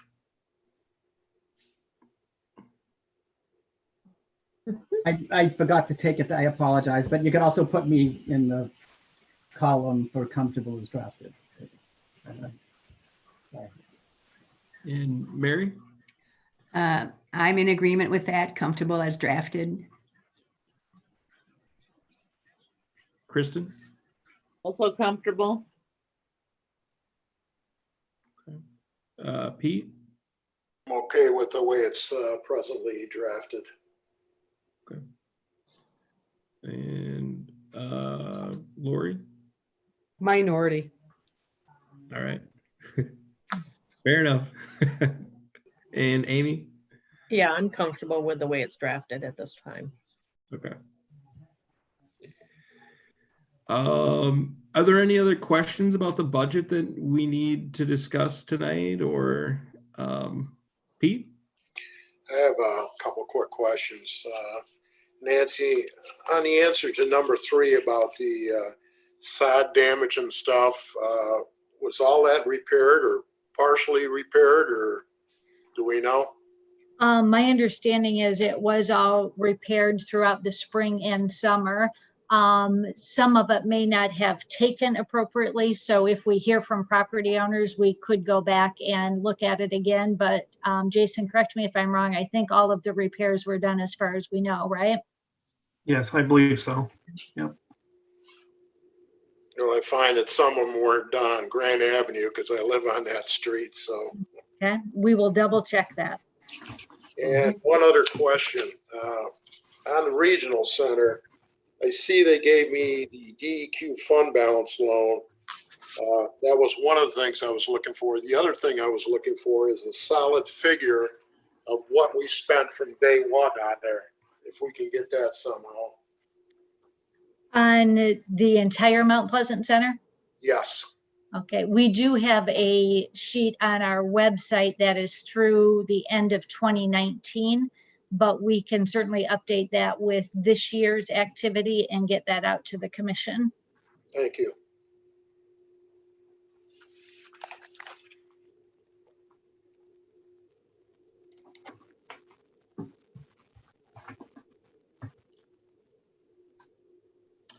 Any other questions about the budget?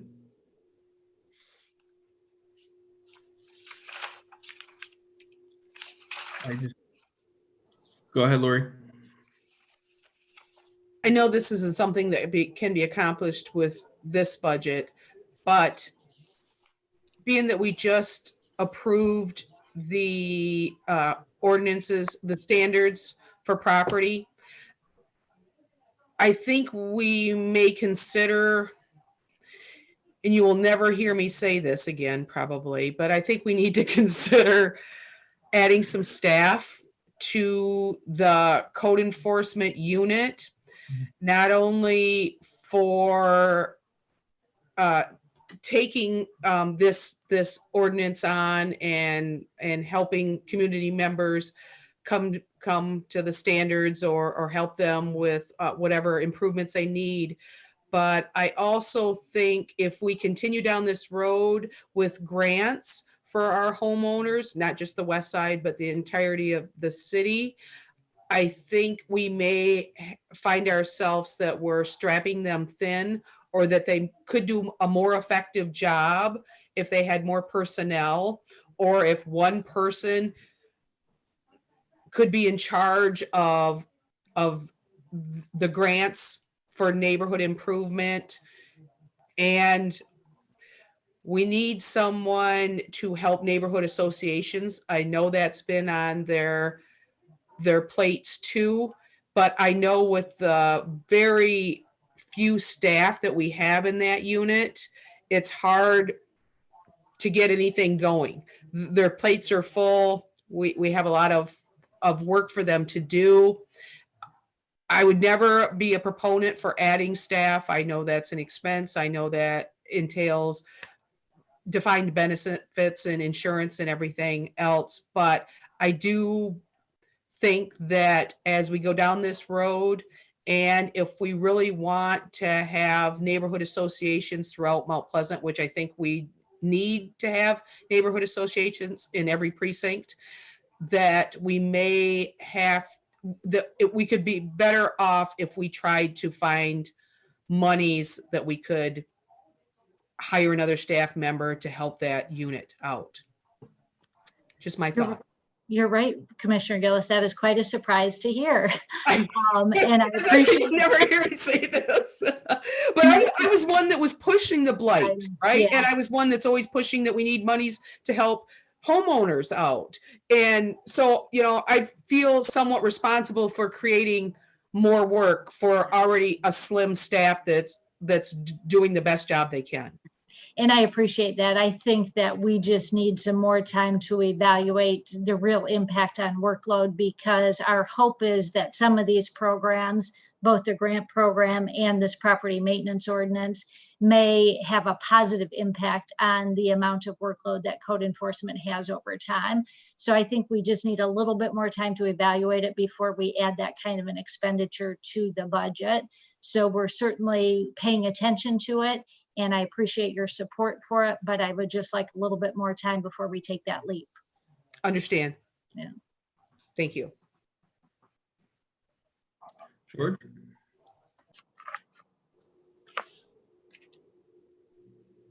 Yeah, are there soft money positions in the city? I mean, what do you mean by soft money positions? If grant-based, people are bringing in money, as long as they bring in money, they have a job. They stop bringing in money, they don't. We have tried to stay away from those kind of positions at the city, because at one point in time, we had a handful of positions that were funded in that way. And it created a lot of uncertainty for recruiting for those positions. And in our union environment, it created issues because of the bumping that could result as those positions don't get funded. And then that person has more seniority and may bump other people out.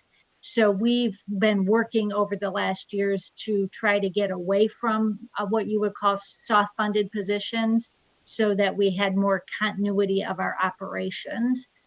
There's no rule that says we can't do it. It's just been the opposite direction of where we've been trying to go over the last 10 years. Oh, well, I mean, okay. I think you know, if you're talking about bringing in grant money and using grant money to fund things, I mean, lots of agencies do that, right? I mean, and we did do that at one time. We were able to fund a code enforcement person through, I think, the tribe and the neighborhood resource unit monies. Didn't we do that way back when? Like about 5 years ago. I think we discussed this. I'm getting like deja vu, but yeah, and I think Marianne looked into that. Do you remember, Marianne or Paul, what we found on that? It was when we brought on the third code enforcement officer for that M1 neighborhood to start with. We had CDBG money that we used to start that position. Yeah, because we wanted to jumpstart it to be successful, and we knew we had an upcoming retirement. So we saw it as just a short-term position to jumpstart it before that retirement happened. And what was the acronym for? Sorry about that, George. What was the CBGD? What's that? The CDBG money that was for housing. The Community Development Block Grant housing money we had. Okay, great. Thank you for reminding me. Yeah, and thanks for jogging my memory on that, Marianne. I knew you'd looked at it. Thanks, you guys. How many code enforcement people do we have? We have 2 full-time code enforcement people and that staff, and then they're overseen by the assistant fire chief. So it would seem to me like that's a lot of people. So for a city this size, but maybe I'm wrong. So I don't. I'm done. Okay, sorry. Did you say that was a lot of people or not enough? It would seem, I mean, is there any comparative data about? There is sometimes it's hard to compare though, because code enforcement staff in other cities may do some building inspection type work, or they may do parking enforcement, which is what some of our code enforcement staff used to do. So sometimes it's hard to find other cities that focus just on nuisance ordinance like our code enforcement staff does. And then the other things that we've been looking at having them do with neighborhoods. So we could compare to other cities, but it becomes somewhat of an apples and oranges comparison because of the job duties. And the other thing I would add is that, especially with the property standards ordinance, it you know, and I'm not saying one person is going to cause this, but it could. You want some sort of gradual transition into that ordinance or standard versus a blitzkrieg of enforcement or pounding of the neighborhood, so to speak. That is a benefit of gradually working towards it, let the word spread. And then the other thing I'd say is some of these ordinances go hand in hand. Long grass, brush cleanup, those types of things. This is probably not the right way to say it, but it's one-stop shopping sometimes, and more people isn't necessarily it can cause problems as much as it can solve them too.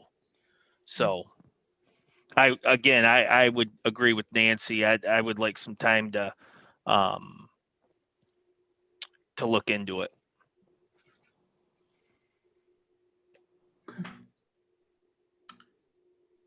Pete? Yes, I was going to ask Manager Ridley a question that Commissioner Ronan already asked. The amount of staff, you said we have 2 full-time there. How does this relate to the past years? Have we always had 2 full-time, or have we had more or less? As Marianne indicated, at one point in time, we had 3 full-time code enforcement officers. But at that point in time, they were also doing parking enforcement in the downtown. And so we're down to 2 full-time, and we currently are not doing any parking enforcement. So they are doing full-time code enforcement type activities at this point, whereas in the past, they haven't necessarily done that. Would that be an accurate summary, Paul? Okay. Also, at one time, they were doing the parking enforcement near campus, on the streets near campus, and now CMU does for us also. But we gave that to the university, correct? Correct. Yeah. So again, that freed up more time to be able to do code enforcement activity when we did that. And I know it was a conscious decision on behalf of the commission at the time, but even with the sidewalk snow clearing that the city is doing, there was nothing added in that regard. It was still the same workload of just the businesses.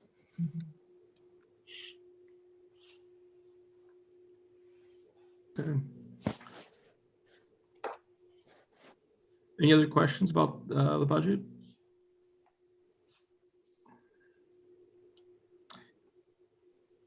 Nancy? I was just going to say, if there aren't any other questions at your next meeting, we will be bringing that forward for approval. And usually that's the real deciding factor on whether we have to have the second meeting in December or not. Because if that is approved, that's your last required item for the year.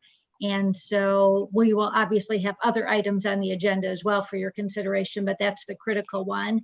And if that gets approved on December 14th, then we will be able to have you consider canceling once again the second meeting in December, which right now is scheduled for December 21st. So that's a little carrot for you to hopefully be able to get it done at the next meeting. Thanks, Nancy. You do this every year, Nancy. And usually it works. We've been able to cancel that second meeting for as long as I can remember. Well, all right. I think at that point, we can adjourn, or not adjourn, but we're going to go into our closed session, and then, but we are done with all of our sort of official business for the evening. And so for members of the public, we will be signing out and going into a closed session after this and adjourning at the closed session. And commissioners, I would remind you that there's a separate link that you have to sign in for the closed session. So you'll have to end this meeting and start a new one. Yep. That we'll see you at the closed session. Thank you, everybody.